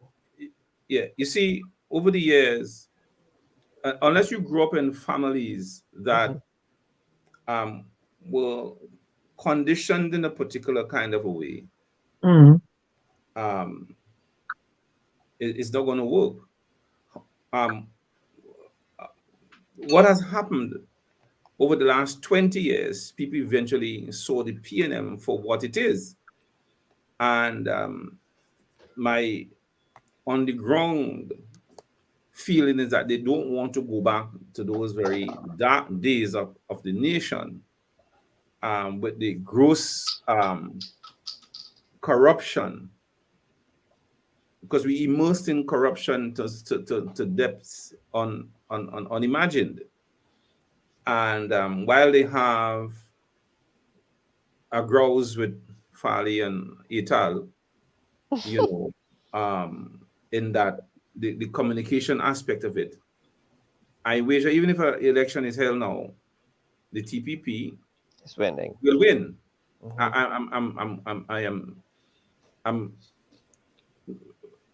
I aver that is what's gonna happen. No, I think so too. I'm almost sure of that, Max. Well, I believe so. But in the general election, they need to contest in the general election also. So that time is coming. That's what perhaps Dr. Shane is alluding to. But the fact of the matter is that you've had 20 years of PNNism, and we have now broken loose from that. And I think that the Farley and his team needs to recognize that they have to play it, dot every I's every week, every day, cross every T every day. It's going to be a hard road.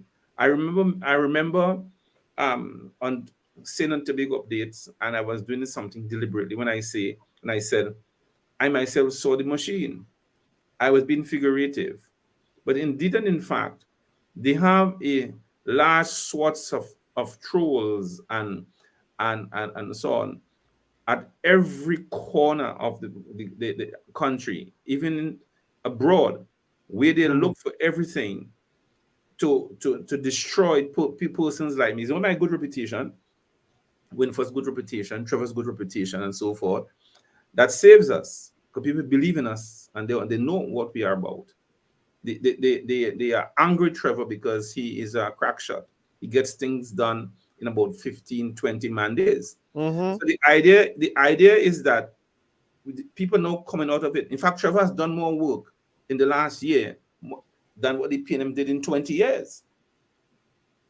So it's now. So when Farley held this strategy session, that's what he was saying. We have to strategize and re-educate and redeploy certain kinds of strategies and techniques to stay in power.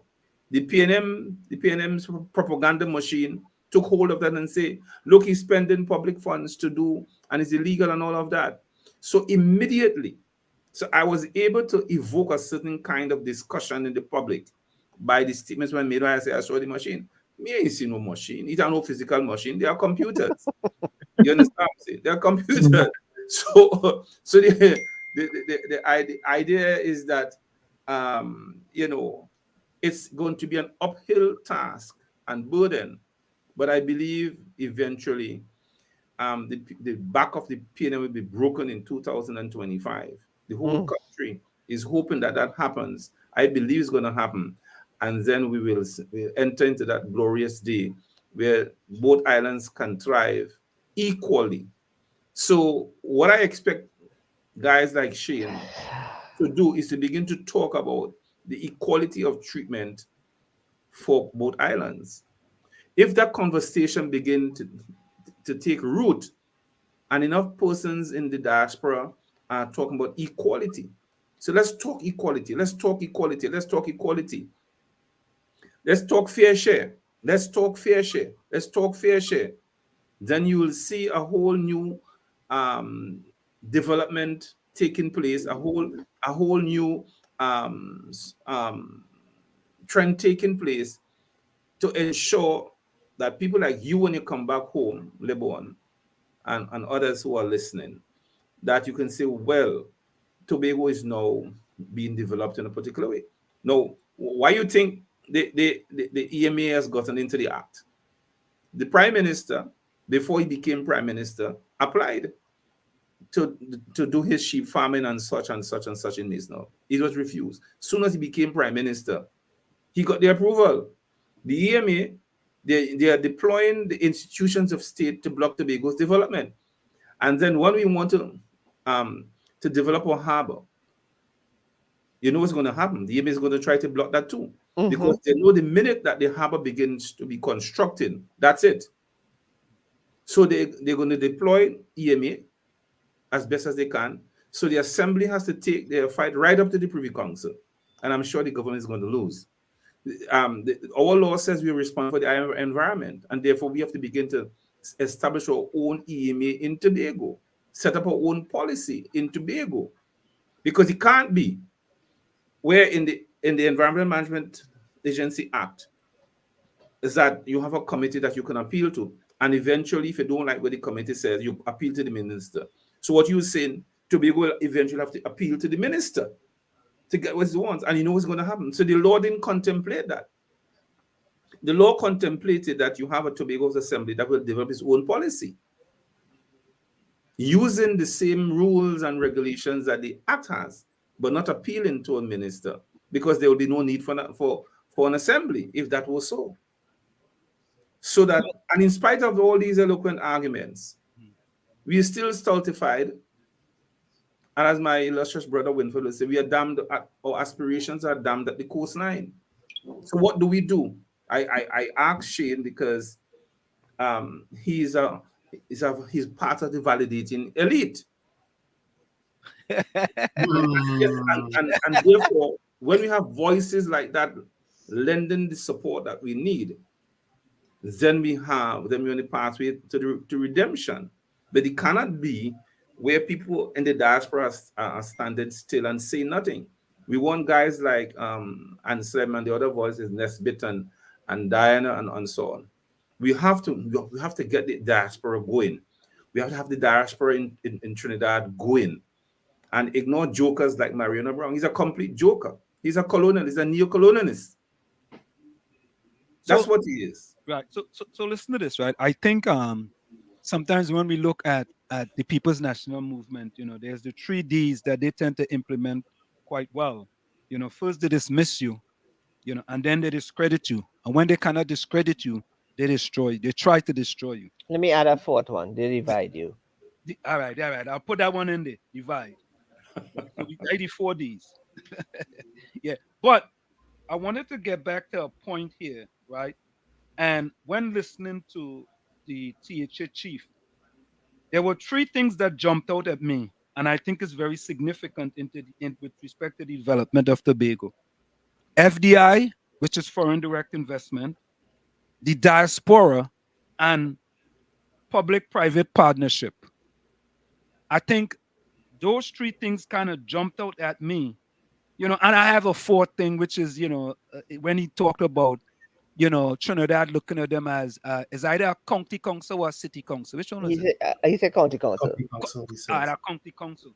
So I want us to just talk a little bit. Well, we here in the diaspora, we feel that we have been totally neglected by central government because many of us were under the impression when Dr. Chaos came into power that things in the diaspora will change, but things in the diaspora didn't even change.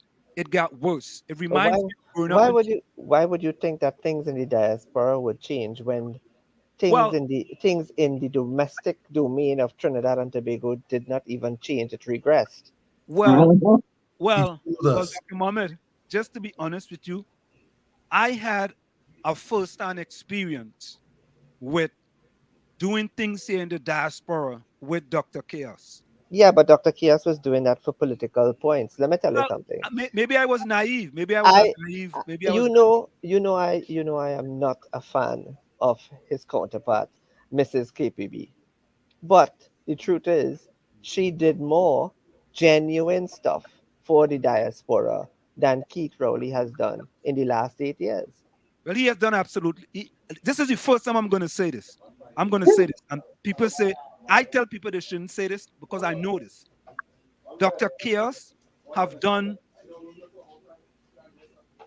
I was waving at my friends that are speaking. I'm listening. Go ahead. Yeah. You're listening to you. You know what? I can't say absolutely nothing, but it's close to nothing. Let me put it that way. Dr. Chaos has done close to nothing in the diaspora because actually, right, when he came into power in 2015, based on discussions and things that happened in the past that I was involved in, I had high hopes that things would be different in the diaspora. But it reminds me of growing up in Chumaka, Claventil, under the PNM, and leaving Trinidad in 1977. And when I go back there, things have gotten worse. But let me ask you this, and I'm glad you raised this point, because in all of the years, from 1956 to today, Laventille East and West has never changed their vote. Never forsaken the PNM. Never. Right? Even Port of Spain South changed their vote in 1986, right? But San Fernando, Laventille East and West they have never changed. And San Fernando East. And San Fernando East. No, but I will say there's only been three. There's only been three. I will say what I think is either you or Dr. James said it yesterday, that the PNM got a bly with Daryl Spring Wim, right? When the PDP said, okay, fine, take it. But the same concept applied to San Fernando East in 86 when Robinson said, you know what, let him take it. We have 33. Let him take the third one, right? The point is, though, San Fernando East has still come very close to swinging in the other direction, but not Laventille East and West. And my question is, why is that? Why has that not happened? What is it that we must do in order for Laventille East and West to see the blue skies that is behind you, the red building behind me, for them to understand that this administration over the years has offered them nothing but hard life? I have said it, and Max, welcome back. I have said it that under the RPNM, and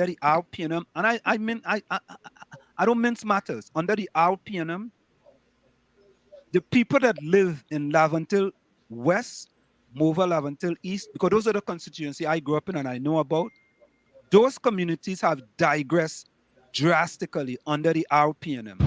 You are listening to WZYE 95.9 FM, the most influential name in Caribbean radio in New Jersey for talk, news, sports, and information from the Caribbean. So, folks, you got to hold a minute. We got to go for a quick station identification. It's in the village with the DAT triplets on WZYE 95.9 FM.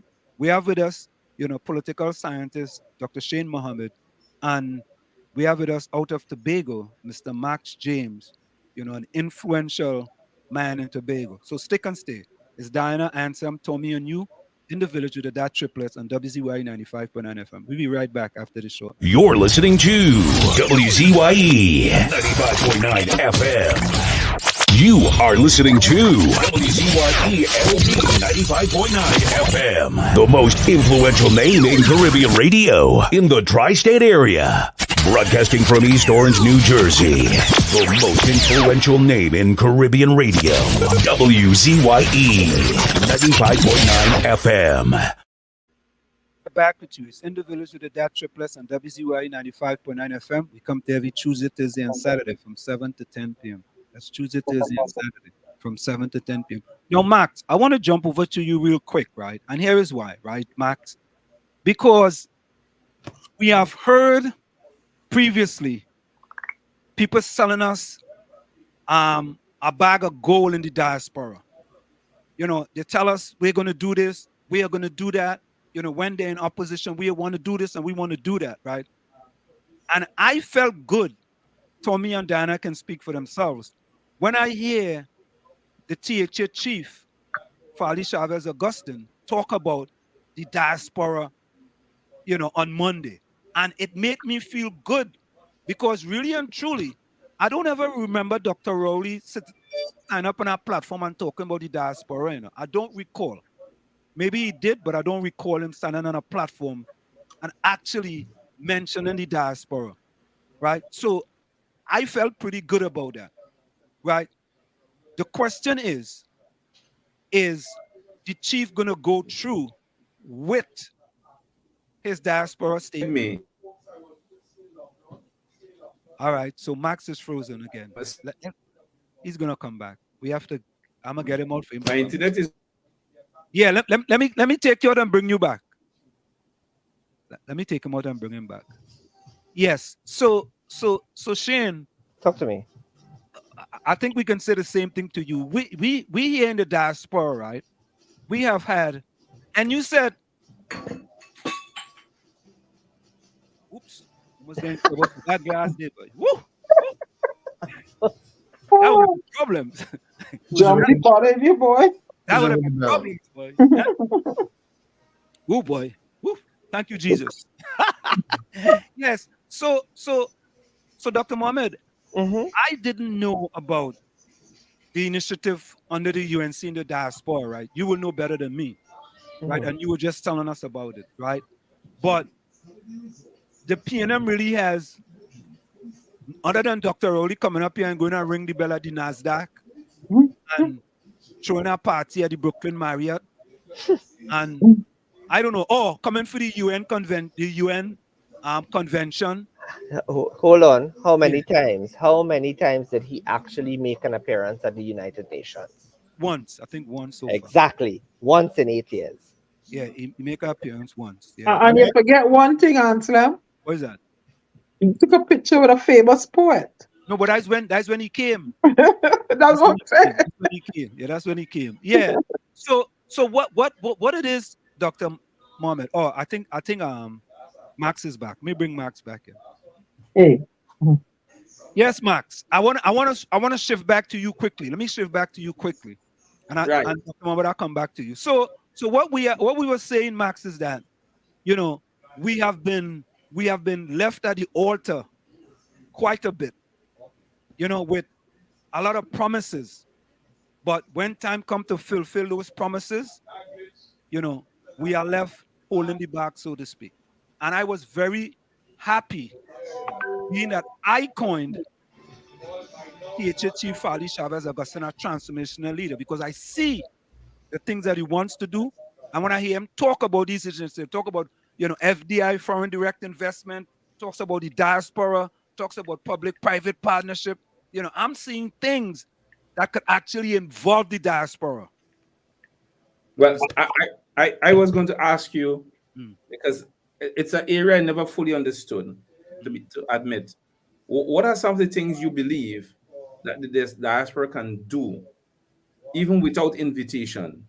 There's, and I could jump in here a little bit.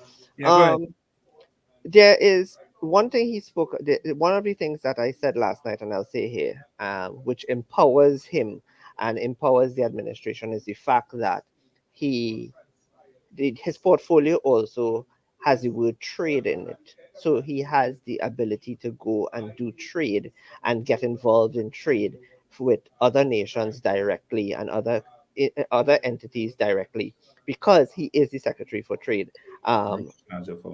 So the charger for the so for getting getting foreign direct investment, one of the things that the diaspora can do without an invitation is by coming here. We have many people who can come to. He did even speak about the development of the Cove Industrial Estate, and one of the things that I would like to think is that the Cove Industrial Estate is a free zone, a designated free zone area under the Free Zone Act, but that's one of the things that is available to the diaspora to come and set up business in Tobago and to come and set up business, whether it is in manufacturing, whether it is in wholesaling, whether it is regardless of what the industry that they may or the business that they may have. One of it is, instead of going to Trinidad, come to Tobago and set up shop here in Tobago to build the economy. That's one.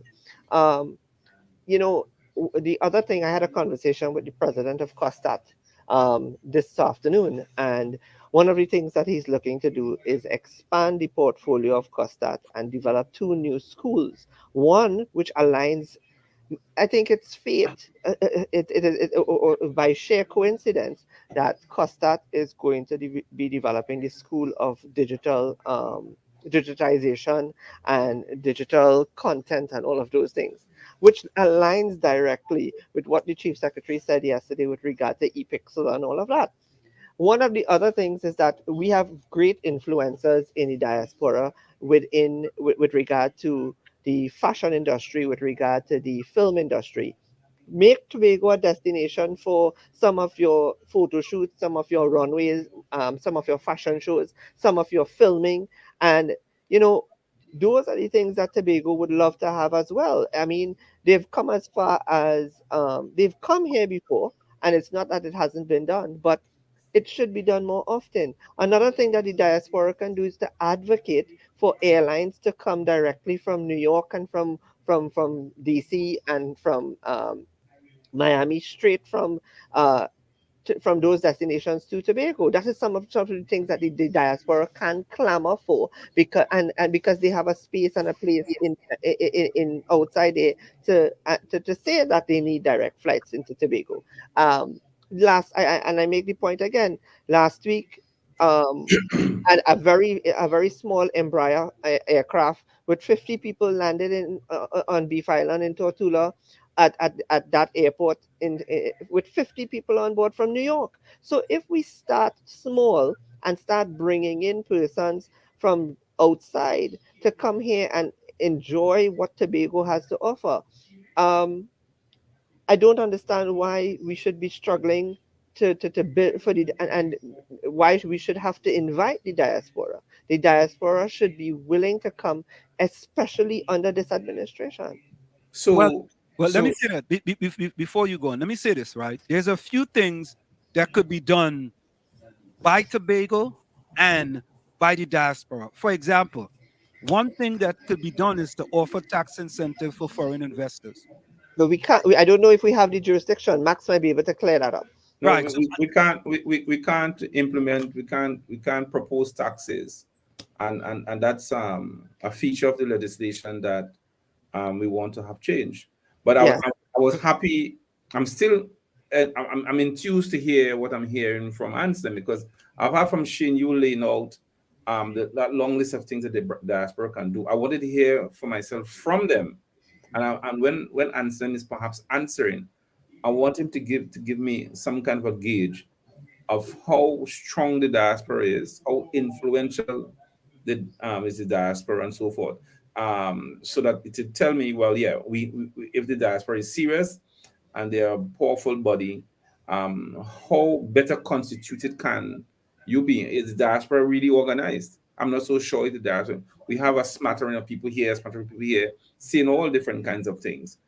So if you could answer that for me, Anselm, in terms of a structured diaspora, so as to make it more effective. And in your answer, if you give me how really influential, how strong you are, as I said in my first question, without a first statement rather, without invitation, what can you do? Right. Well, there are things that we can do here, right? For example, one of the big things we can do in the diaspora is to promote Tobago as a business destination, for example, right? You can say Tobago is a great place to do business, as an example. That's one of the big things that we can do here in the diaspora. Also, we can talk about public-private partnerships. There might be things that Tobago want to do. We can get the company here that's willing to invest to do that in Tobago. We already had something that we were trying to do in Tobago previously, but somehow it sort of fall through. But you see, it's not just what the diaspora can do, it's also what Tobago can do as well. You see? So it's a two-way street. For example, Tobago should be able to create a business-friendly environment, right? So that will be able to attract foreign investors, right? But you see again, Anselm, that is inhibited because of what Max just confirmed, which is the business-friendly environment that is the one business-friendly environment that exists on the island is the Cove Industrial Estate, and I I believe under the Free Zone Act, Cove Industrial Estate is designated a free zone, right? It's not just only an industrial estate; it's a free zone, and setting up. When I was on the board of the Free Zone Company of Trinidad and Tobago, there were a lot of people that were interested in coming to Trinidad and Tobago to do business. Unfortunately, the slackness of a political leader called Kamna Prasad Bisasa led to us having our hands tied behind our backs and shot in our heads with a Balize gun. But the hope is not lost. There's a lot that can be done still. People can come and set up. I am going to always advocate that they can come and set up at Cove Industrial Estate. Max might be able to give a. But let me give another example. Let me give another quick example. For example, another thing could be a manufacturing company. Yes. It could open a factory on the island producing goods for export. In the industrial estate, which is available. Okay, then another thing could be a technology company that could set up research and development on the island. Which is also available in the space called the Cove Industrial Estate. So the estate is empty, it needs filling. So you see, remember, if I'm correct, Shane, you have to help me here.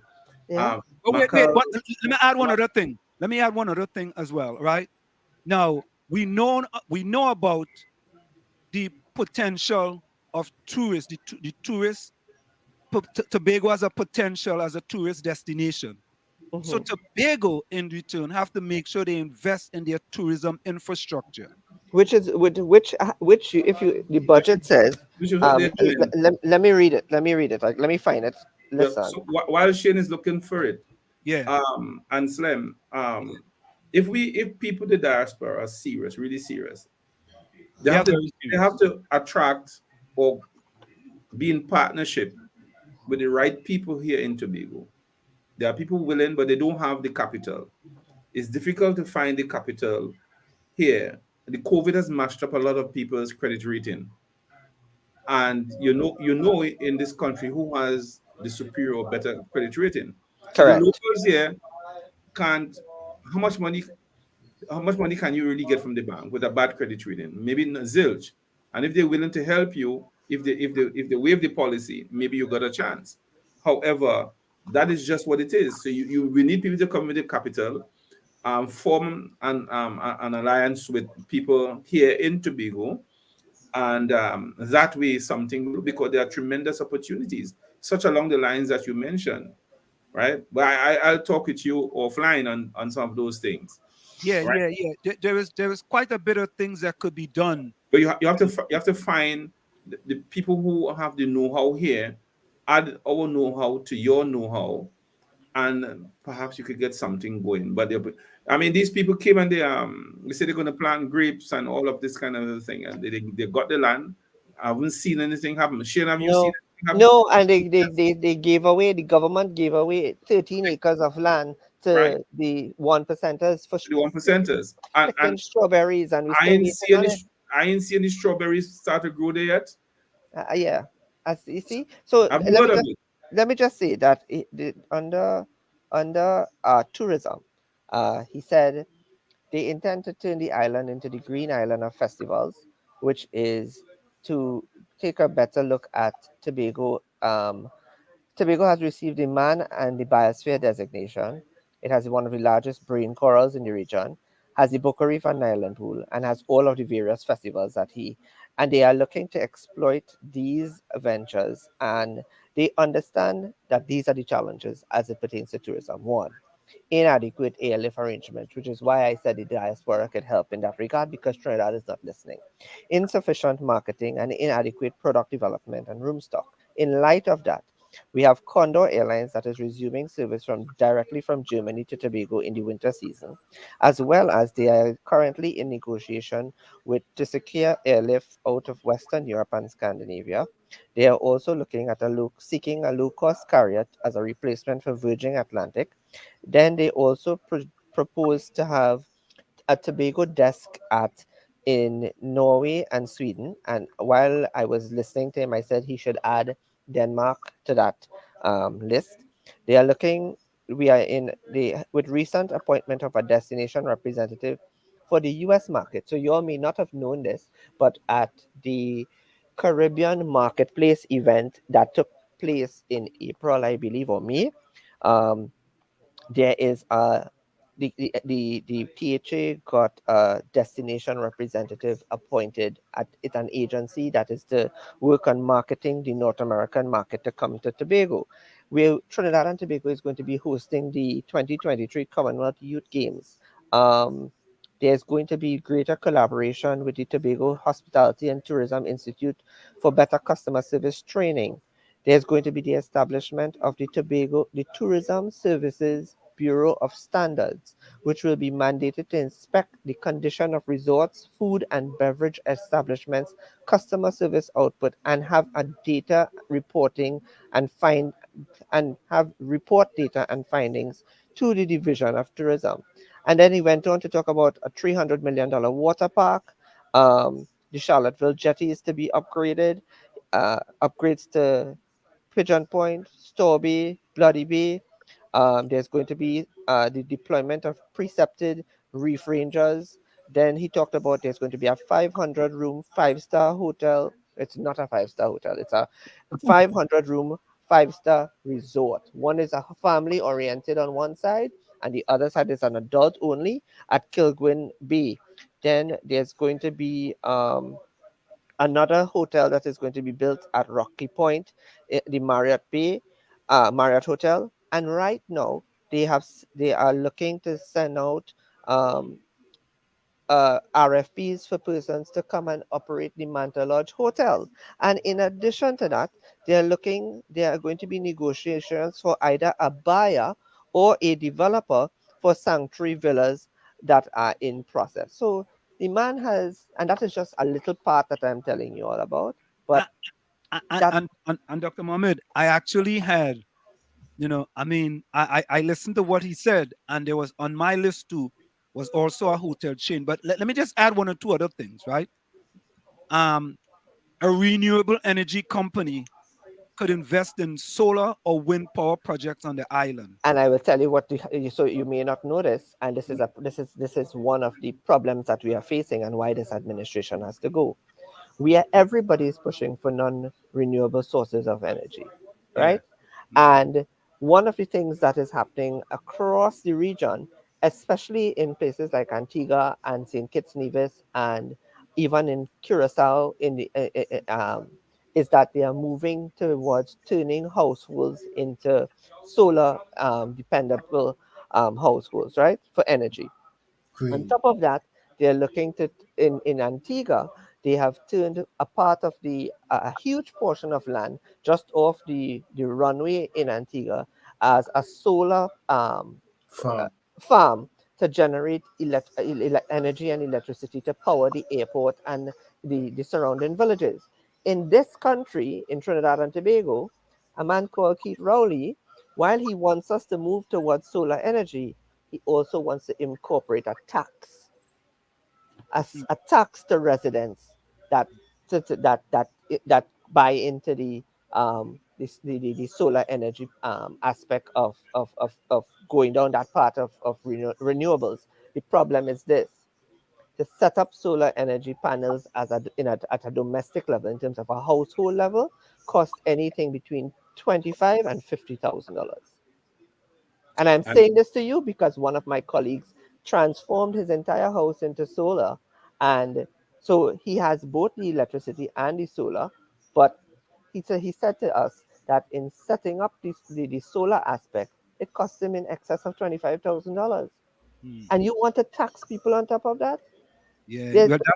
So two steps backwards and two steps forward and 5 steps backward. The man is a madman. He's taxing his way into revenues for the country, rather than doing significant investments, sustainable investments. Max, you've muted yourself. I'm muted. Right. So I'm saying he's a crazy man. He's not coming up with any innovative strategies and economic things that we can do to bolster and to improve and to increase our economic growth as a country. So he sees taxing himself, taxing the population, to gain the kind of revenues for the country to move forward. But there's no innovation from this government. I haven't seen them except from building a highway, which any government can do. No. A highway is not innovative. Sorry, Max. But Max, I'm saying apart from that, you're not seeing anything that he's doing apart from just building a highway. You're not seeing, and I don't know in that part of the country, except he's doing it to build the port in Toko, and then it's going to increase the stranglehold on Tobagonians wanting to travel the train. Let me show you how. A Tobagonian embarking from the port in Toko, he has to pay almost $30 one way to reach Port of Spain or to Shogunas. That port in Toko is not going to be built. Say again? The port in Toko would not be built. That's Max, I don't think that port in Tobago, that port in Toko is, from looking at it, one, they have not done proper feasibility tests. They're just barking into wind, because one, exactly, you have the meeting of two seas there. You have the meeting of the Caribbean Sea and the Atlantic Ocean, which is dangerous, which is very dangerous waters, right? That's one. But I'll just making a point, Shane, to say that if that's the reason, and I'm hoping that's not the reason, because Rowley listens to no one. No. So you could have whatever feasibility study you wish. If he says I'm building a port there, he's going to justify it. And I'm saying if it happens, what you're likely to see is a tremendous financial strain on Tobagonians because he ain't really want to build any port in Scarborough. No port is going to be built in Toko either. Don't even lose no sleep over that. All right. But I just wanted to show the people that the cost of transportation, the cost of moving goods from Shogunas, from Dan Steel in South and all these places, Bagwan Singh, Rupnarayan, the large hardwares, is going to be astronomical. Correct. Travel from there way up to Toko. So I'm saying to Mr. Rowley, even Kamala Posebel, forget that idea of building any port in Toko. Build the highway. There's a little value to us here in Tobago. Tobago doesn't gain anything from that road, that highway, in any part of the country. The one that they started and the one that Rowley is building. Listen, no real highway is being built up there. No, the reason why I'm talking is because I have a property up on that side. I know no real highways being built. All that they did was they fixed that road that connects Valencia to the Toko road, and that's cutting across that forest, that Matura forest, and that's about. You see, the initial plan was to build a real highway which would have gone along the high tension wires that go up through the forest. That has been scrapped. So So it's just a bunch of hot air that's going on. No, and one more thing, you say he's crazy, but I think it's not crazy, lazy. He's crazy and lazy. But so I just wanted to finish up with just some of the ideas that think about. I mean, I want to put it all into the space, but another idea could be, when we're talking about examples of FDI initiative, what could be good for Tobago. For example, a food and beverage company, right, could invest in a new processing plant on the island. Thereby, it will create jobs as well as boost the economy. So what we are saying, Max, is that there is so many opportunities with that can happen in Tobago, and that could be driven through the diaspora. And it's like what happened is that people will be coming with their cash in order to do these things. But and you think, Anselm, yeah, that the diaspora is really organized? That's what I want to hear the answer. Do you believe that? Well, no, I can't speak to if the diaspora is organized, but if they know that things are there, they will easily get organized. Well, okay, let me say this to again, to reiterate everything that you just said, all of those possibilities, manufacturing, X, Y, and Z, all of the different factories that you talk about. It is, the land is there, Anselm. The infrastructure is there. Right now, it is empty. The only thing that is taking it up is some BS buildings that the former administration built that is of no value, and tech, and a hardware.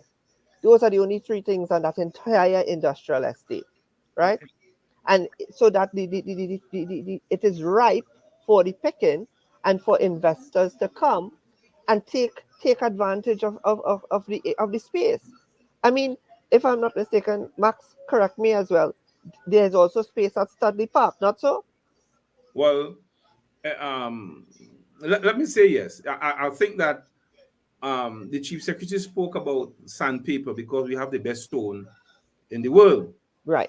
Now, that was an idea that when we were there, when we were developing Studley Park quarries, they laughed at Hochoi Charles. The PNM laughed, the port scorned on the idea, and they never developed it. We have the best stone. So from stone all the different things that the downstream products of stone, sandpaper. We're going to use right now. If Anselm tells me, Max, let us develop a brake shoe factory. So when they come for the stone, they take back our brake shoes down to Trinidad and elsewhere throughout the world, and that's why they don't want to give us the port. Because if Anselm and I and Nimblet and Diana say, listen, let's form a brake shoe factory in Tobago. We get the stone, we set it up, and we can now export through the port of Scarborough to any part of the United States. But I wouldn't. But Max, I would not even say through the port of Scarborough. I would put a port right close to Studley Park. I think there's enough infrastructure there. Yeah, but there's a jetty there already. There's a exactly.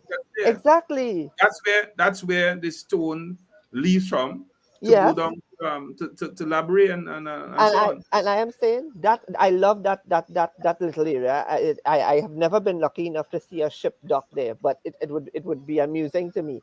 But that remember Shane, you may not know, but the Studley Park area, remember Mount St. George was the first town, if you wish, city town in Tobago. Right. And the English they used there because of its natural deep water capabilities. Right. So you see. Right. So there's a very deep harbor there. Not exactly at that spot, but it's close enough. And therefore, you see, there's place and space for good infrastructural work to be done, so that we could do export not from Studley to Scarborough, but from right there, because it's within the close proximity of Studley Park. It still will have to be developed, but the idea is that until you could put the port there, because we can't build the two ports at the same time. But you could either ship it down to Scarborough, or you ship it inland down and take it out to, Yeah. But that's the general idea. So I'm just saying that as we talk about the quarry, there are different kinds of blocks. There are different kind of pavers. There are so many things that we buy from China and Europe and Asia when we can produce it right here. Yeah. But we need people with the private capital to come in and say, let's talk with the locals here, not the 1%ers here in Tobago that are involved in this audit. Not them kind of people. You want honest people that you can invest with, trustworthy people that can develop it. And there are lots of us here, but we need the private capital. And I'm saying it's doable. Diana, what do you say, Diana? Are you soliciting a question or opinion from me? No, I'm asking what do you think about Well, the idea? there is a you remember Anselm Andre Phillips, Dr. Phillips, and he organized a diaspora return program where I was part of it. I performed at what's that Mount Irvin Hotel. So lots of things are feasible for the diaspora to be involved in, and I Tobago, I believe, has pristine infrastructure for developing. I would like to bring a plus size clothing store to Tobago. Let me and that is actually not a far-fetched idea, Diana. That is actually very real. Even here where we are here in the Port Mall, I have seen a plus size store for a plus size store. But they're lacking. They're not quite there. They stop at a certain size, and when you look at the Tobago woman, because I launch things when I go down there, they're lacking. They're lacking, and they ask you where you get your stuff from, and the market is there. But how do I? Something out to you all, Diana. I want to throw something out to you because I know it can happen because I've been to one before. I think the time is right for us to do an event where we could come. We could get Farley, Max could come, but we get us at various levels to come and have a discussion with the diaspora. The same way the UNC does it, the same way the PNM does it. Let's do it Tobago. And we will also have a discussion about how we could move the wider country together. I could probably ask people like progressives like Fuad Khan to come if it's in the right setting. But the point here is I've been to one of those events in New York, and I've been to one of those events in Fort Lauderdale. And we can't just talk about it, but we have to involve some level of engagement. And if the three of you all could arrange for some fun event of that kind to happen, I don't think Farley is exposed to that level of politics the way I am exposed to that level of politics. Then we can have a discussion, we can have a fundraiser, we can have so many things that will cause a level of engagement and dialogue that will cause us to even bolster what is already in this document that the Chief Secretary delivered yesterday. I think that's I actually like that initiative on it's a transformational thinker you're looking at, man. I'm probably being very quiet with this investment in Tobago's story, but I actually went into Trinidad into 2006, 2007 with an initiative, and I threw the kitchen sink at it. And at the end of the day, the politics destroyed the effort. So I'm really touchy when it comes to doing it again. It has to be rock solid. Do it here. Do it here in Tobago. Do not do it in Trinidad. Because I am telling you, there's a space here in Trinidad, in Tobago, that is available and empty, and there's less bureaucracy. And have Trinidad come over to Tobago, vacation and shopping. Yeah. Listen, so when Trinidad politics doesn't affect Tobago, it would be really probably a whole lot much more palatable. Once we get through with the port and we get the airlift solved, then we have a go. Yeah, and that has to happen very quickly, especially I don't see the airlift should never be something of a major problem. That should is that I think I see that's very easy negotiations, and I've made myself available to be part of those negotiations because there is a. I have family who say to me, Shane, I don't want to come to Trinidad. I prefer to go to Tobago. So why we can't fly to Tobago on vacation and we could always meet up there? And Right I here. understand. That's I me. understand. I don't go Trinidad unless I have to train. I take the direct flight on Thursday straight to ANR. I don't need to be in Trinidad. Nope. No, you don't. I don't go there. That one flight from New York to ANR Thursday with Caribbean Airlines is not enough. And you see what I don't like, and I've realized in the post-pandemic period, Caribbean Airlines is trying to create a monopoly on both the Trinidad and the Tobago market. Well, and that is a directive from central government because they want to make money and they don't want competition. But JetBlue just added a red-eye flight out of New York into Port of Spain. Why doesn't JetBlue do something for Tobago? Yep. American do something for Tobago. Mm-hmm. Why doesn't Southwest do something for Tobago? I don't like Southwest. I mean, neither do I, but you have to use them sometimes conveniently. But, why doesn't Frontier do something for Tobago? Why doesn't Delta do something for Tobago? There's so many. Right? Can the airport handle the size of jets that Delta has? Listen to me. Oh, well, let them go ahead. We had every week we have a 777 from British Airways coming twice a week. Right? You see, I think these are kind of discussions that can be had where you can invite people if like the THA chief is in the diaspora, you in the diaspora, Dr. Mohammed, Max, you in the diaspora, we could have like a convention and we could invite these people and we could have discussions. We could have discussion with these individuals to sit down and let them know because they may not know. Or the market exists. I will also tell you that the chief secretary has not been exposed to this kind of politics that I am talking about. And I am telling you this because again, the chief secretary, the PDP was very young when it was developed. And they didn't go outside into the diaspora.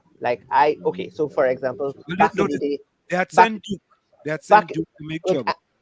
Back in the day, I was international relations officer of the soon to be defunct United National Congress, right? But I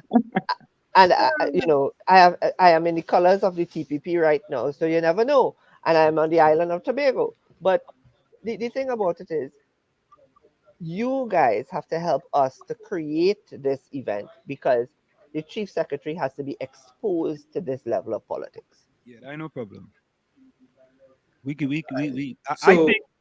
I think. Go ahead, Max. Yeah. So Lebon, you think you were able, or the folks there are able to say, let us mount a mission to see the chief secretary and his team with firm proposals as to what they can do. I think that will go a long way. Absolutely. Even if it's just exploratory. So say, I think it's important because I always I was hoping that the central government will see the importance of people in the diaspora. And I have realized that they only want us in the diaspora when time come election, so we could tell our family, back home, or we could fly back home to come vote for them. Other than that, we could just go back wherever we come from and go back in our basement. I'm a guy, I'm results oriented. Yes. So I'm saying after this program, a discussion should emerge from persons within the diaspora, who are willing to come up with firm business. Well, Max, let's do this, right? Yeah, firm business ideas and so forth. But Max, just hold on. And so they mount that mission and they come to Tobago. They spend 2 weeks or 3 weeks in Tobago. and explore the possibilities. That's what I'm saying. What I would like, and that can begin as early as next week. The discussion, then the mission is put together. So Max, say what is this? Let's finish up what we were talking about, because we're getting into the deep, you know. We don't want it out in the, you know, I mean. Max, what we do is we try to be very careful with our ideas, because people will take it and run with it in a different direction. But I haven't discussed the idea. I'm just saying. No, but we discussing it now, because what happened is that a lot of other people listen to this program now, you know. Yeah. Because we have a lot of influential people. And they will say, hey, that's a good idea. They go on with it. Yeah, and then they go run with it, because, you know, sometimes... No, it still has to cross a certain hurdle, eh? No, I understand that. Which we say tonight. But it still has to cross a certain hurdle. So it's not as easy as they think. Yeah, if they're going to steal the idea. But they will... I don't want them steal the idea for their own political survival, because their party falling down, you know. Correct is right. Let their party fall down. You see what I say? Soon to be defunct UNC, and we shall all defeat the PNM together. So listen to this. Let me go back to the chat, right? Let me go back to the chat. Max, I'm not making joke, you know. I'm not making joke about that at all, you know, Max. I'm not making joke. For me, Shane, that is pie in the sky, eh? Max, I see it happening. Max, let me tell you something. When did you believe that the NAR could have beaten the PNM when you were in 1986?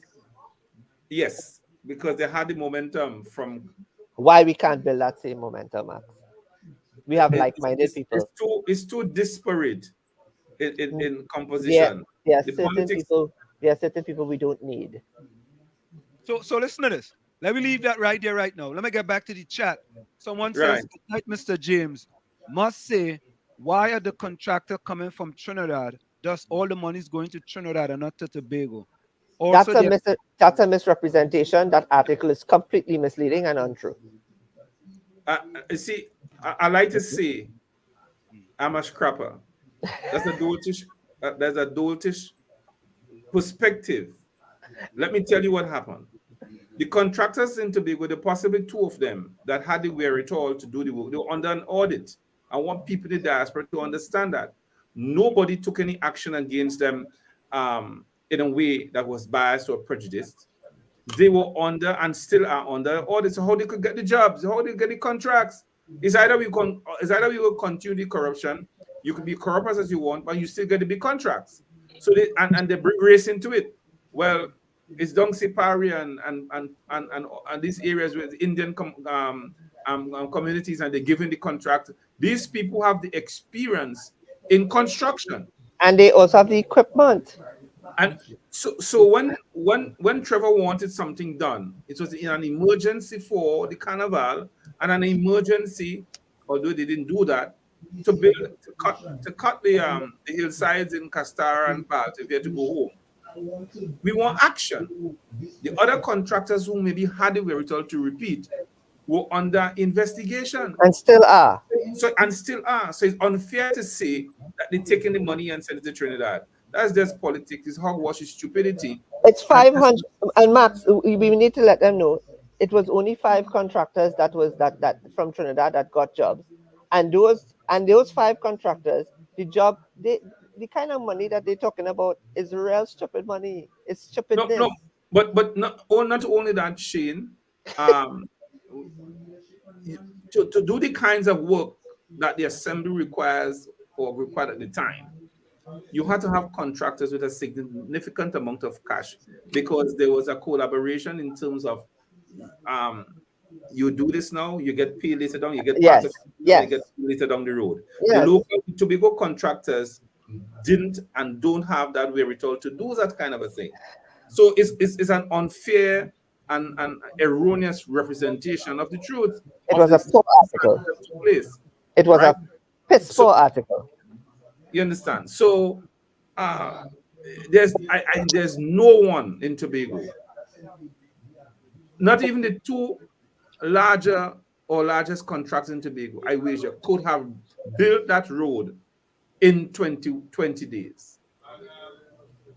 I see none. They don't have the equipment, they don't have the capacity, they don't have the engineering support to do that kind of work.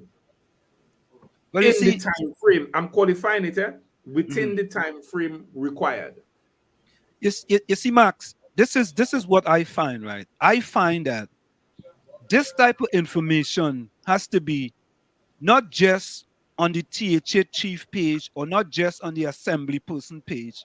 It has to be all over social media for people to be informed about exactly what it is, because they have people from the other side.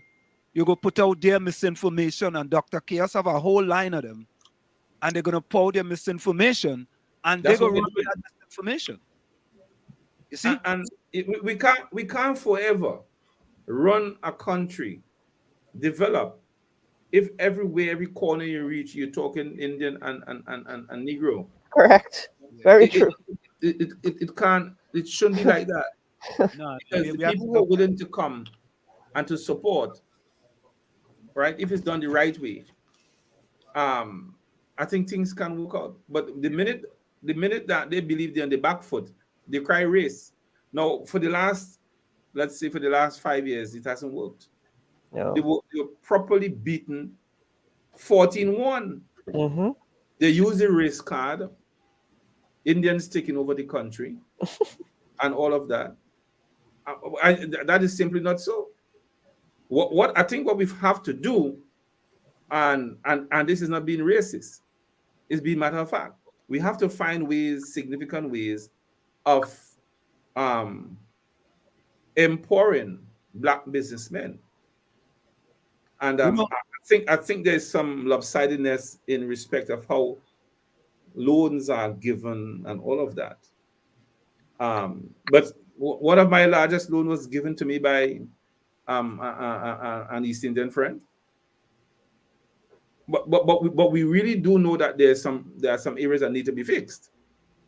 But in respect, and the whole country knows that.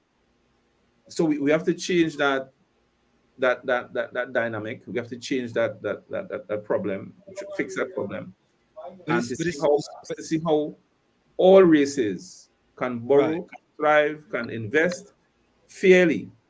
We need to level the flame, because that's a problem, really, I must admit, is that I have encountered it in several instances. When I was building my first house, I mean, most of the loans officers I met were East Indians, and I couldn't get the loan at all. And there are many horror stories like that.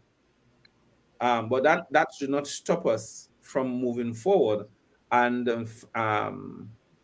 putting up policies and regulations to stop that kind of exploitation and bias and prejudice of Black persons who want to do business. So that's a problem, must admit, that must be fixed. But outside of that, if somebody who's East Indian has a better proposal that can give me what I need to build my roads or whatever, and it's the pathway forward, then I wouldn't balk at the opportunity to employ somebody who's East.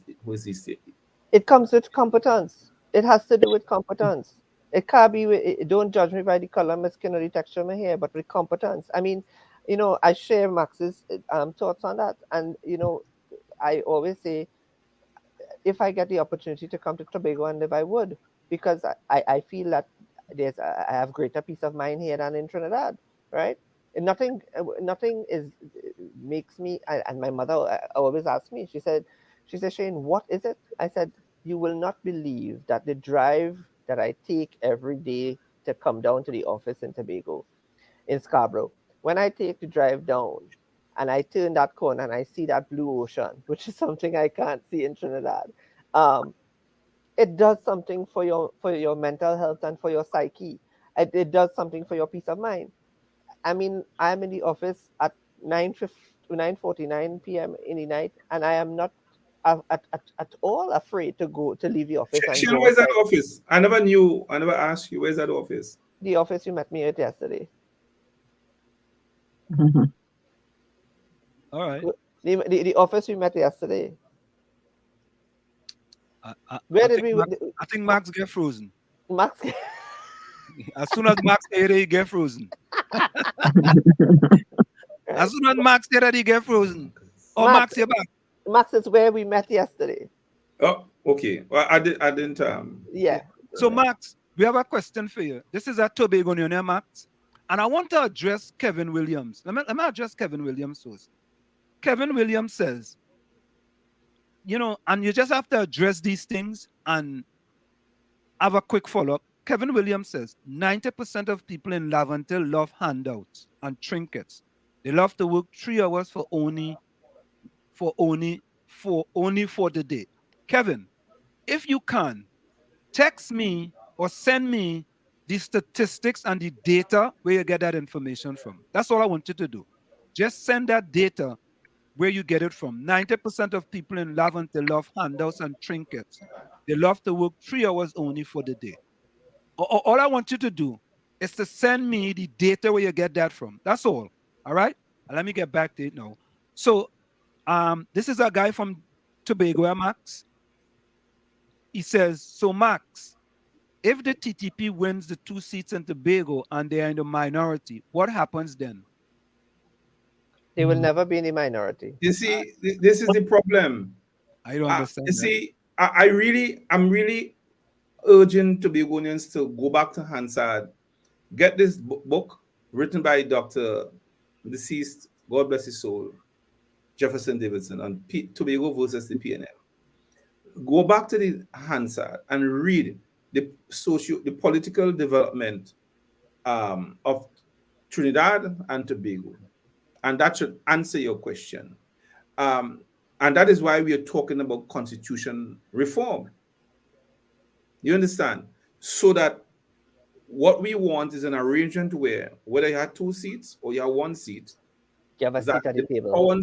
The balance of power should be so level and equalized that the whole question of this minority would become irrelevant. Yeah.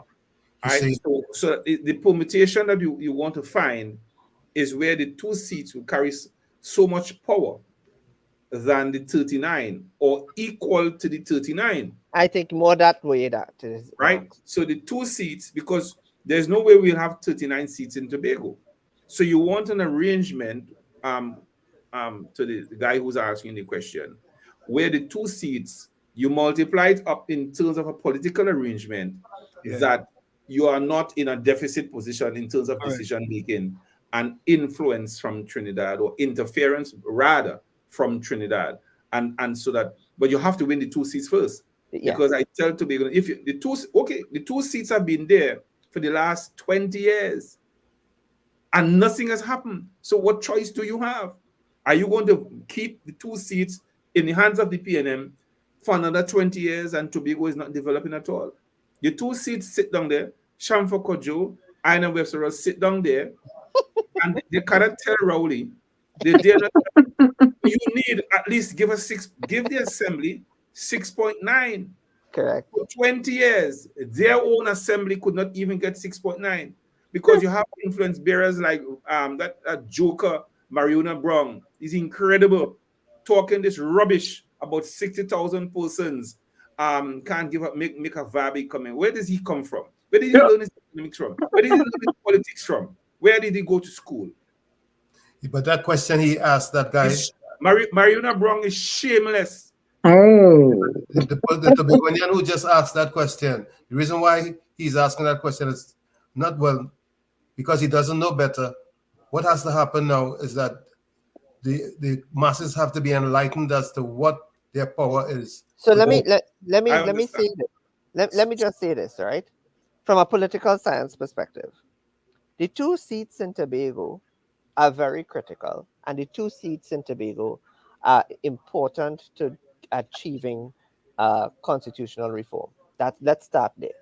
The changes that we need to the Constitution, the changes we need to get Tobago's autonomy, the changes we need to change the public service and change it into a model that makes it a revenue generator rather than an expenditure, a content liability.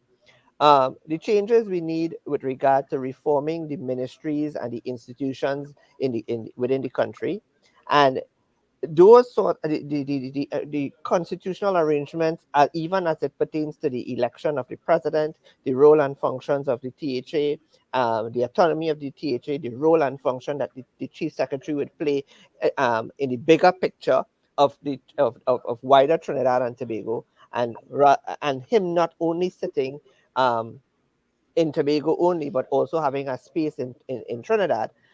And again, I don't want to give out any too much because people will run with your ideas. The 2 seats in Tobago are critical to achieving the change that we desire for the whole country. Yeah.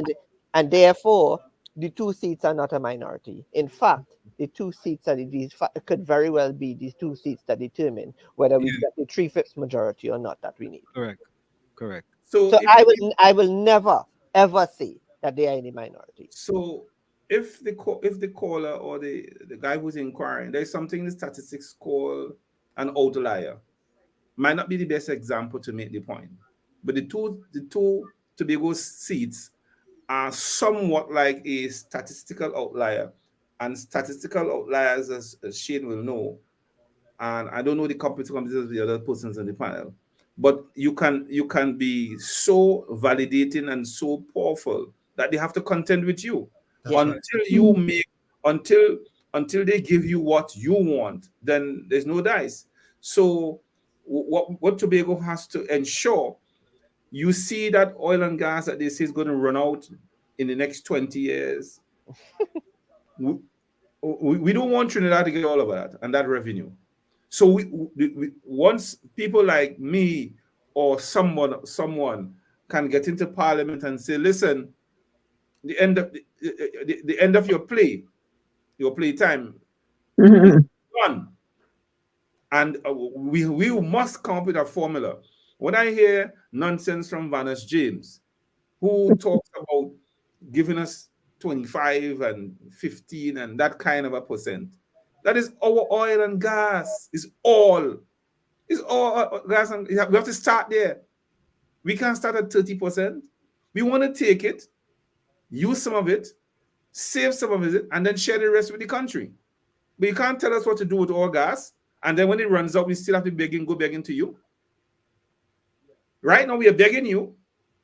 All the oil and gas will finish, and when it finishes, we still have to rely on you. So what choices do Tobagonians have? That's the linchpin question, Let me repeat it for the diaspora. Right now, we ain't getting nothing from what we have.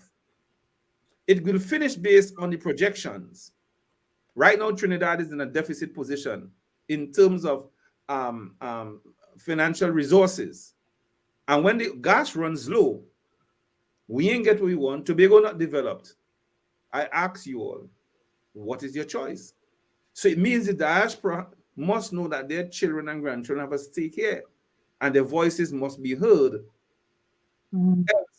I see it portends craziness and poverty for Tobagonians or generations down the road. So we have to fix it. We have to demand more from what is proven and legally ours, as if we were separated. We're in the union now, but the union must be fair. It must be, there must be equity in what, so you have to use, you can't use the population size. So you have to use what we have. Since Mariona Brown talking nonsense about population size, you understand? I don't know, it's crass stupidity and downright neocolonialism, Mariona Brown. I don't want to hear you again. Nonsense. I'm saying, if we can't talk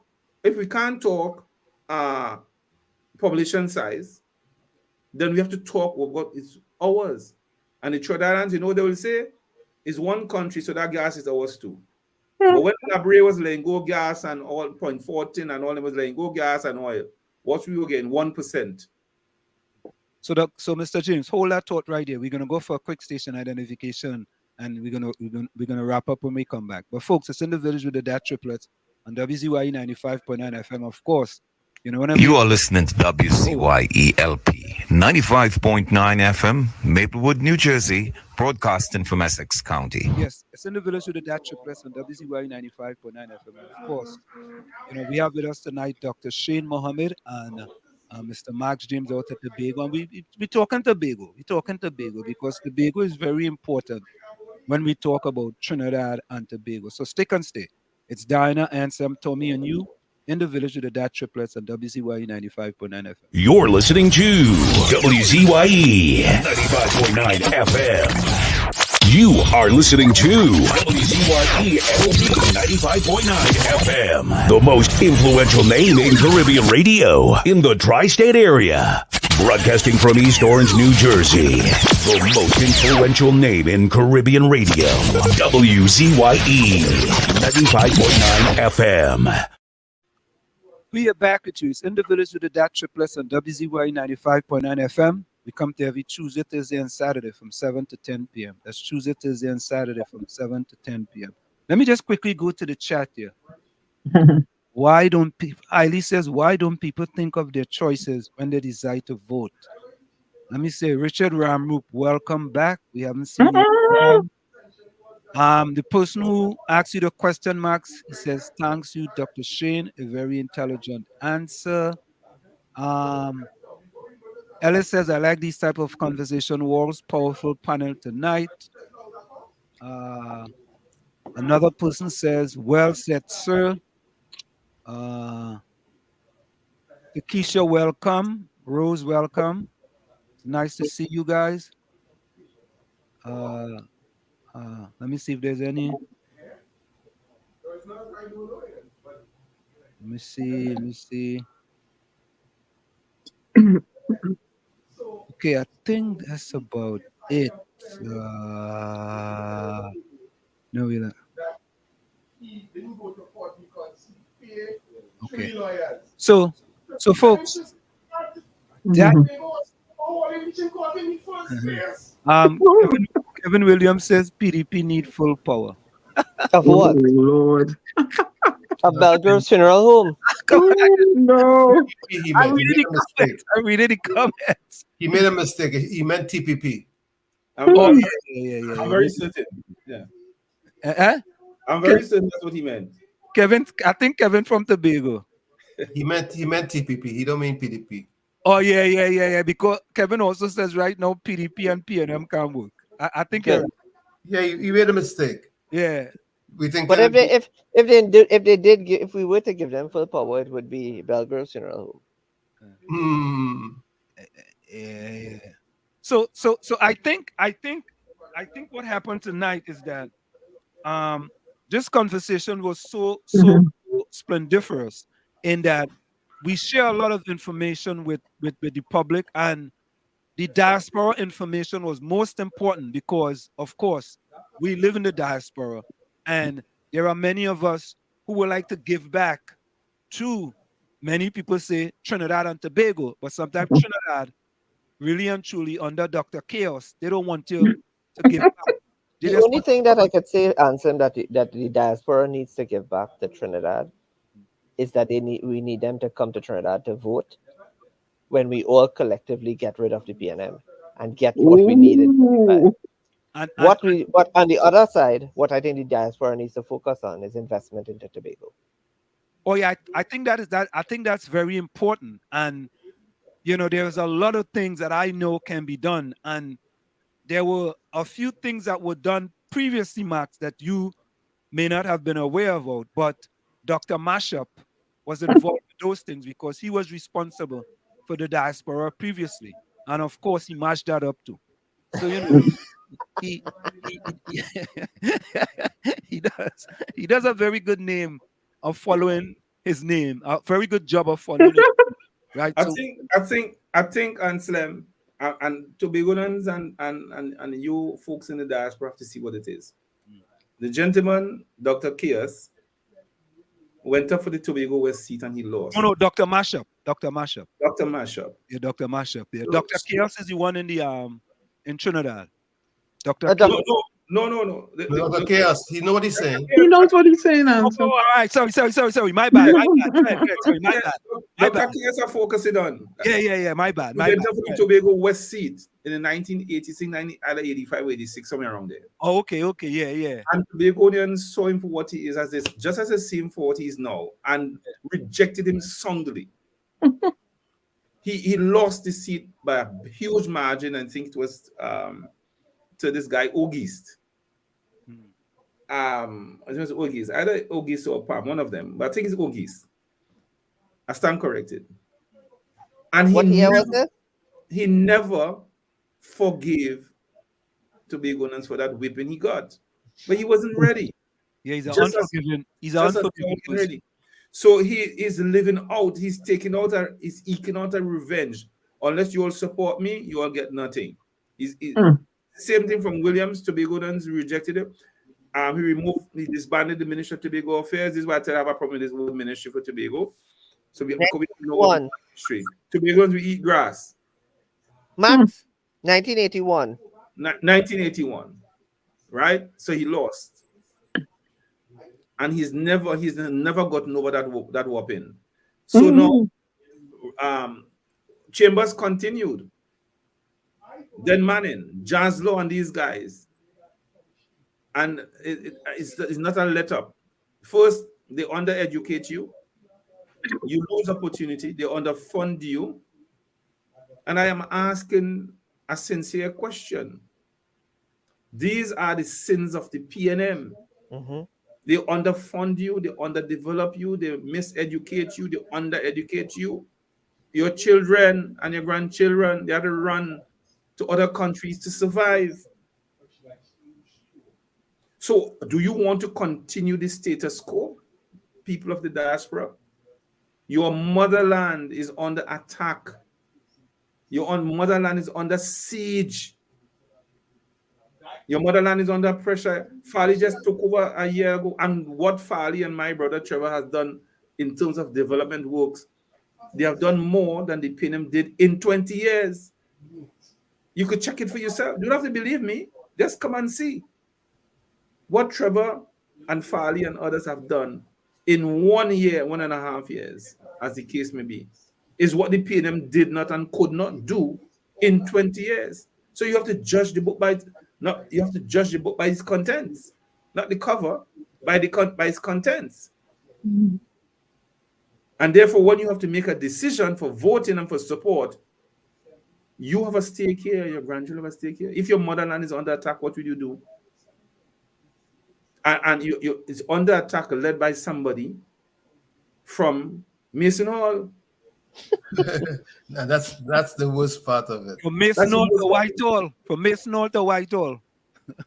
So, the problem with him, he saw Anna Robinson write a book, The Mechanics of Independence and all. He wanted to write book too. When you look at the book, it's a self-serving. The book is not even an essential text for reading. But Max, it won't pass muster at any serious university. It's just a chronology or a litany of stories, is anecdotal for how his life went. I don't want to read about Chris Rowley's life. It's not a good life for any child to emulate anyway. I don't want to really hear it. I wouldn't recommend that to my children to read. But let me say this. I think that he stole from Lavantil to Wall Street. He heard me say that. And I have had that initiative for quite some time, and he knows very well about it before he wrote that book. And he says, you know what? I like that. So we're going to go from Mason Hall to Whitehall. You know, I'm taking credit for that. But Max, you and Dr. Mohammed, I mean, it's always a pleasure when we come into the village to have these discussions and put these issues on the table, you know, because we call this a village and we like to deal with issues. So, Dr. Shane Mohammed, any last words before you go? I think the time is right for us to introduce the party into the diaspora and the chief into the diaspora in a meaningful way. And I think we could organize those events, and let's get the ball rolling. There's a lot of conversation that we could have with the diaspora as to how we could really and truly improve the space. And we have not lost hope, and all is not lost. There is hope, and there's a goal at the end of the day that will get us to where we want to be as a nation. But we cannot do it, as the chief secretary said in his speech, which I think was prophetic, and I can relate to. We have to coalesce in order to get the job done. Dr. Shane, thank you so very much. Max, closing words, Max. The chief secretary, which I found was so innovative. I don't know who gave him the idea. When he spoke about my assembly, that people in Tobago must see the assembly as their own. So he's offered the assembly. Let us meet and treat together on something that was developed by A.N.R. Robinson and Winston Murray. Let us ensure that we could only build it and don't let anyone take it from you. And I was very happy that the chief secretary could have put that kind of innovation in terms of the psychology of holding body and soul to your assembly. Let nobody take it from you. We have had 20 years of corruption. We have immersed in corruption. We want to reject people like Marino Grung and all those in Trinidad, men like Vanus James who have departed from the faith because he can't get what he wants. We have our oil and gas outside there. They're worth billions of dollars, and we want a fair share of it.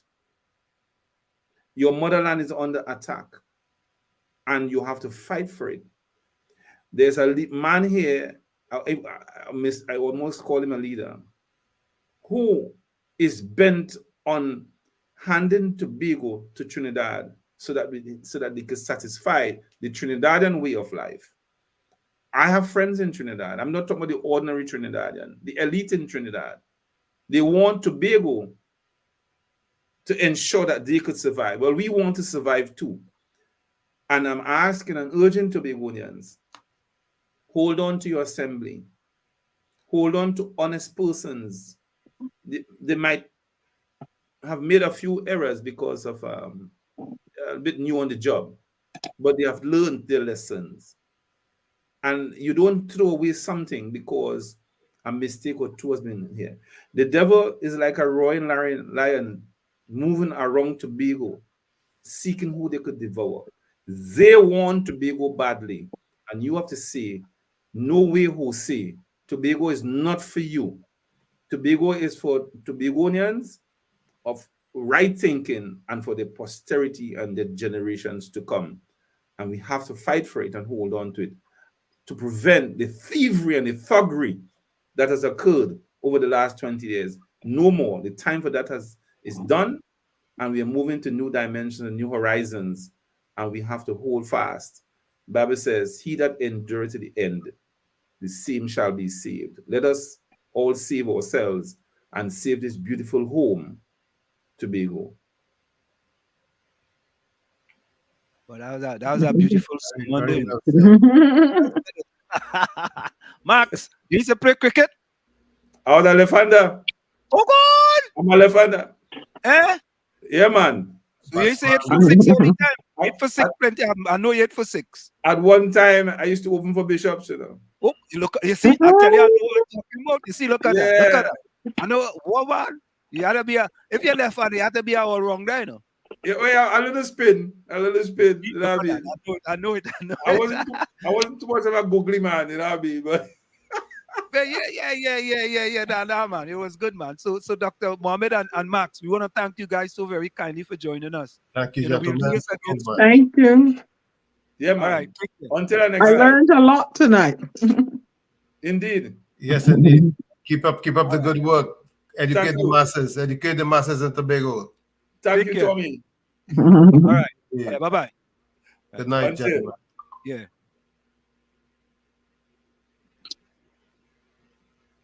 Yeah, boy. Another one. Another splendiferous occasion.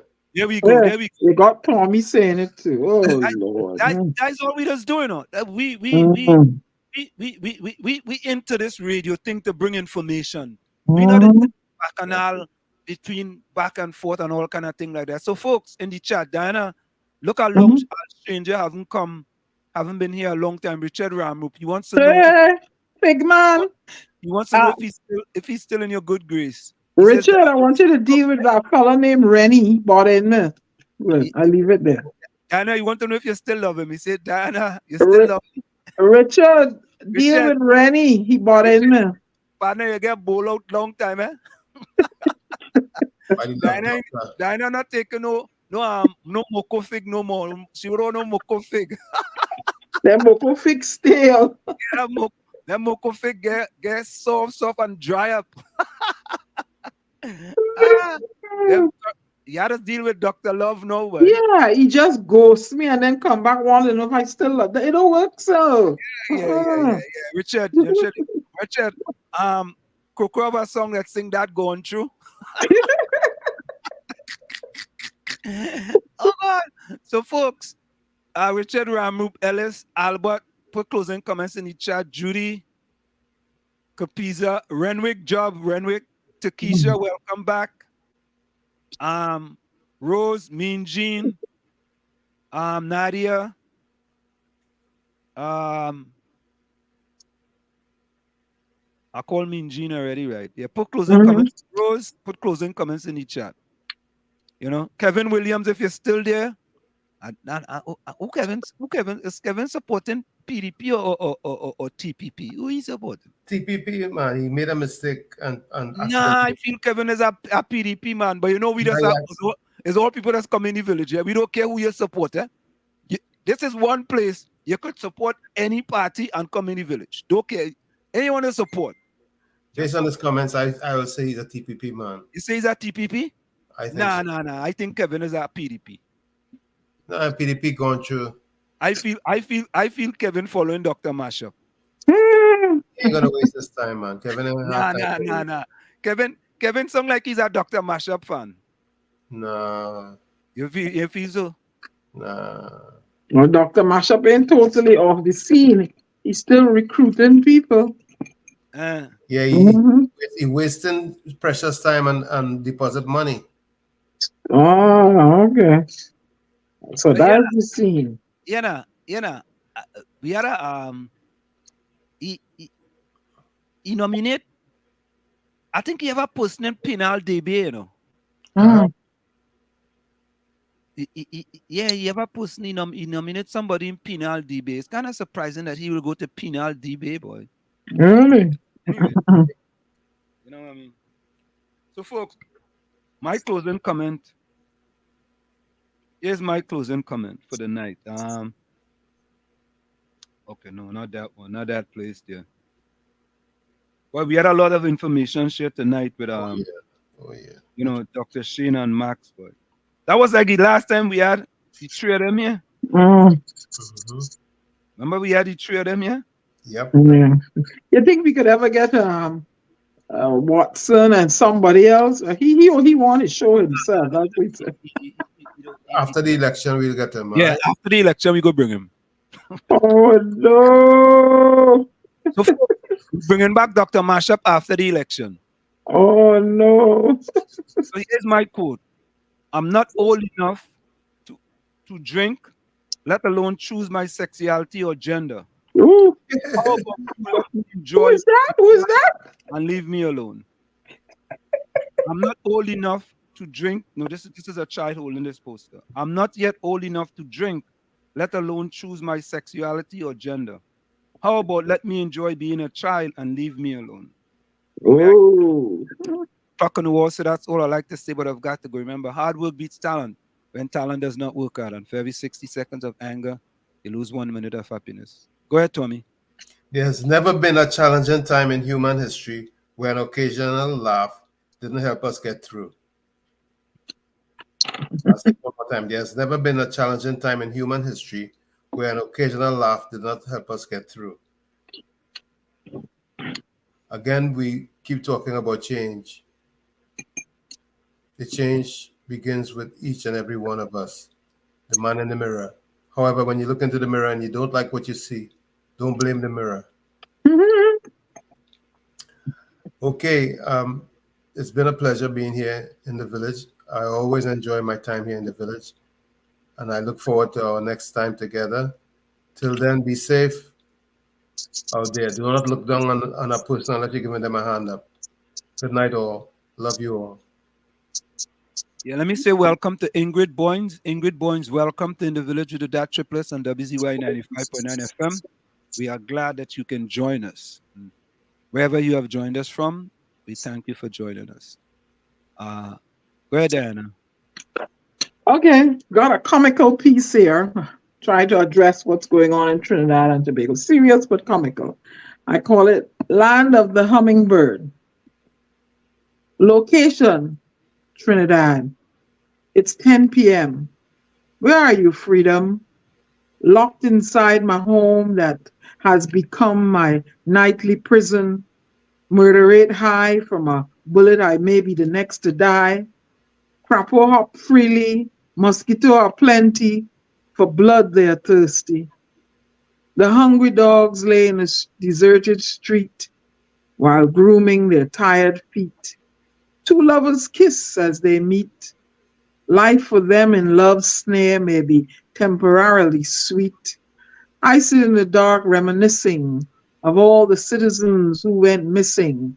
The cost of living keep rising, and those fortunate ones by plane they are leaving. The pandemic wiped out my livelihood. Many still suffering, life still not good. Melancholy and stress, the dominant mood. Hungry man living in a cemetery, he can't plant food. Jobs for the youth minimal if they exist. These are the facts. Don't call me a pessimist. Location, Tobago, land of the Cocorico. They oust the long-standing political party because they're tired of living in poverty. Elected a man named Farley who governs with a sense of transparency. Chaos, confusion, and corruption, the tools being used. The aim, the voters in Tobago to confuse. Tobago, stay the course or your achievements thus far you may lose. And by the doctor, end up getting abused. 10 p.m. in the Twin Republic, the talk these days dominated by politics. Storms say don't be bamboozled by their bag of tricks or be hypnotized by the deserved trinkets. Locked inside, from the criminal you hide. But there's a bandit coming to your door, take note. And he wants your prized possession, your vote. 10 p.m. location, Trinidad and Tobago. With your vote, tell chaos, confusion, and corruption, it is time to go. Original piece by me, The Onyx Wave, Diana Benskin, bidding you auf Wiedersehen till we meet again. Good night, beloved people. Auf Wiedersehen. Auf Wiedersehen. There we go. Our own poet extraordinaire, Diana Waveney Benskin, Greta. The Onyx Wave. Onyx Wave. McDonald, boy. Yeah, boy. Hey, Dr. Love, you hear that one? There you go. Dr. Love, take that in your perfume, boy. Hey, Dr. Love, boy. Hey, you know, Richard, that one was for you, you know. Oh, Lord. She silently told me that one is for you. She just text me and said, this one is for Richard, boy. Richard, Don't boy. start no mess with Richard now. Eh? Richard, welcome back, boy. Hailey closing comment says, nothing today is new. Everything today is old or past. There we go. Albert Montano says, tonight was a class of its own. I appreciate the new information heard tonight. This is the type of discussion I like to hear till our next meeting. Yeah? Yeah, Richard said, I know, boy. Yeah, Richard said, you know. He said, thanks to Diana. Richard said, thanks to the people. We're laughing, look it on the screen. The man said, you like bacchanal and confusion. Oh, no, Richard said, thanks to the poor man. Richard. You're welcome, Richard. I was going to say, if she don't want to say you're welcome, I was going to say you're welcome. Takesha says, good night, everyone. It's always a pleasure in the village. Be safe, everyone. Trinidad and Tobago politics is too much. Judy says, thanks, you guys. It was a great show indeed. Thank you, Judy. Richard Ramup says, in closing, we're going back to slavery because Chinese own Trinidad and Tobago will work for a bowl of rice and be happy. Oh, God. Richard, they come in with a bang. Yeah, boy. Richard come in with a bang, boy. Bang, bang, bang, bang, bang. Judy says, exactly, Mr. James, Tobagonians need to start getting themselves in order. Start paid back. Yeah, okay. All right. I think that's it. Thank you, Ellis. Ellis is kicked, you know. Ellis say, Captain Capiza, that's your best. We on progress tonight, brother. This is the big boys conversation. The big boys.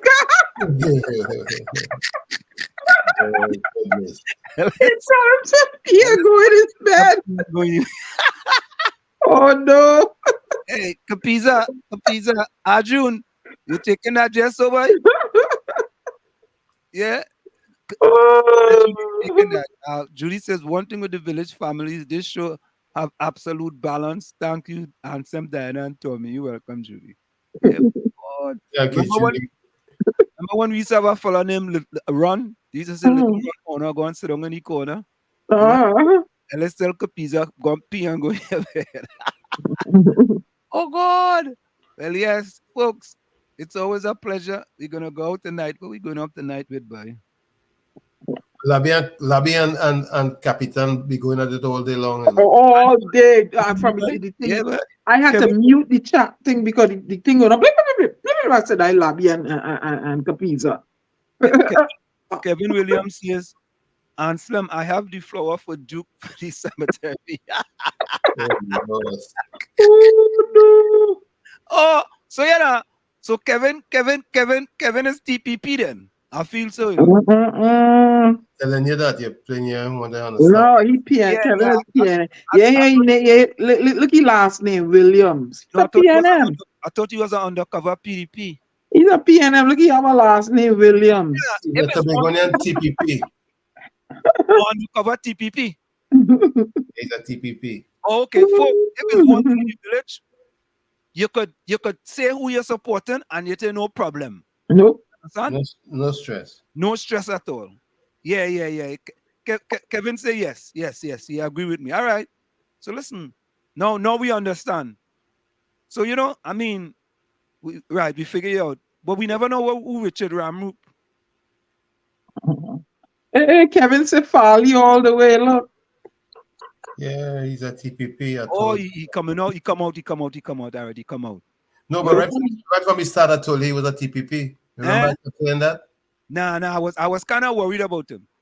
But look, he says folly all the way. Yeah, but I tell you, I was a little worried about him. He was 1 foot in, 1 foot out. Yeah, he had 1 foot in PDP, 1 foot in TPP.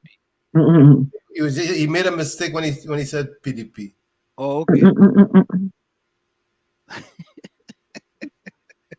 Oh God, Richard Diana, I love you more. Hug, love, mother. Oh Lord. So, folks, it's always a pleasure. We'll see you guys next time. All right, take care. Bye bye. We're gonna go out to our anthem song.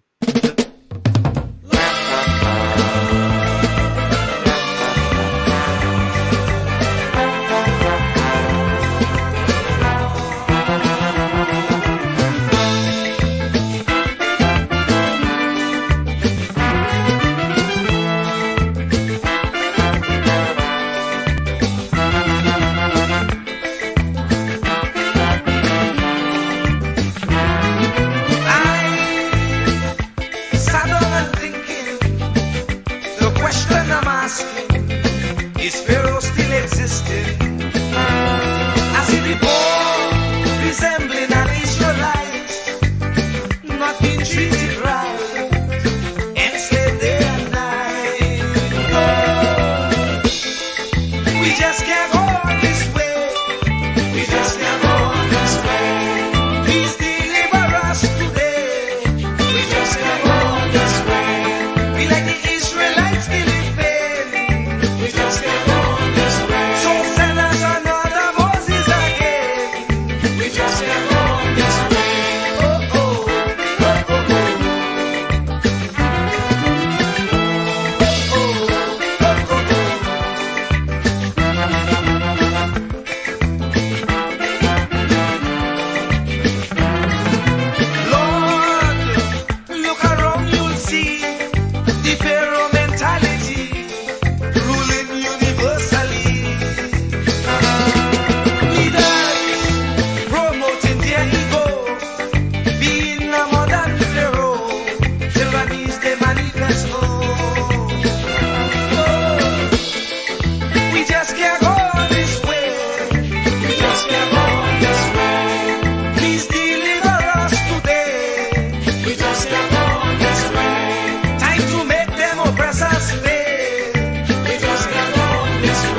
children could see their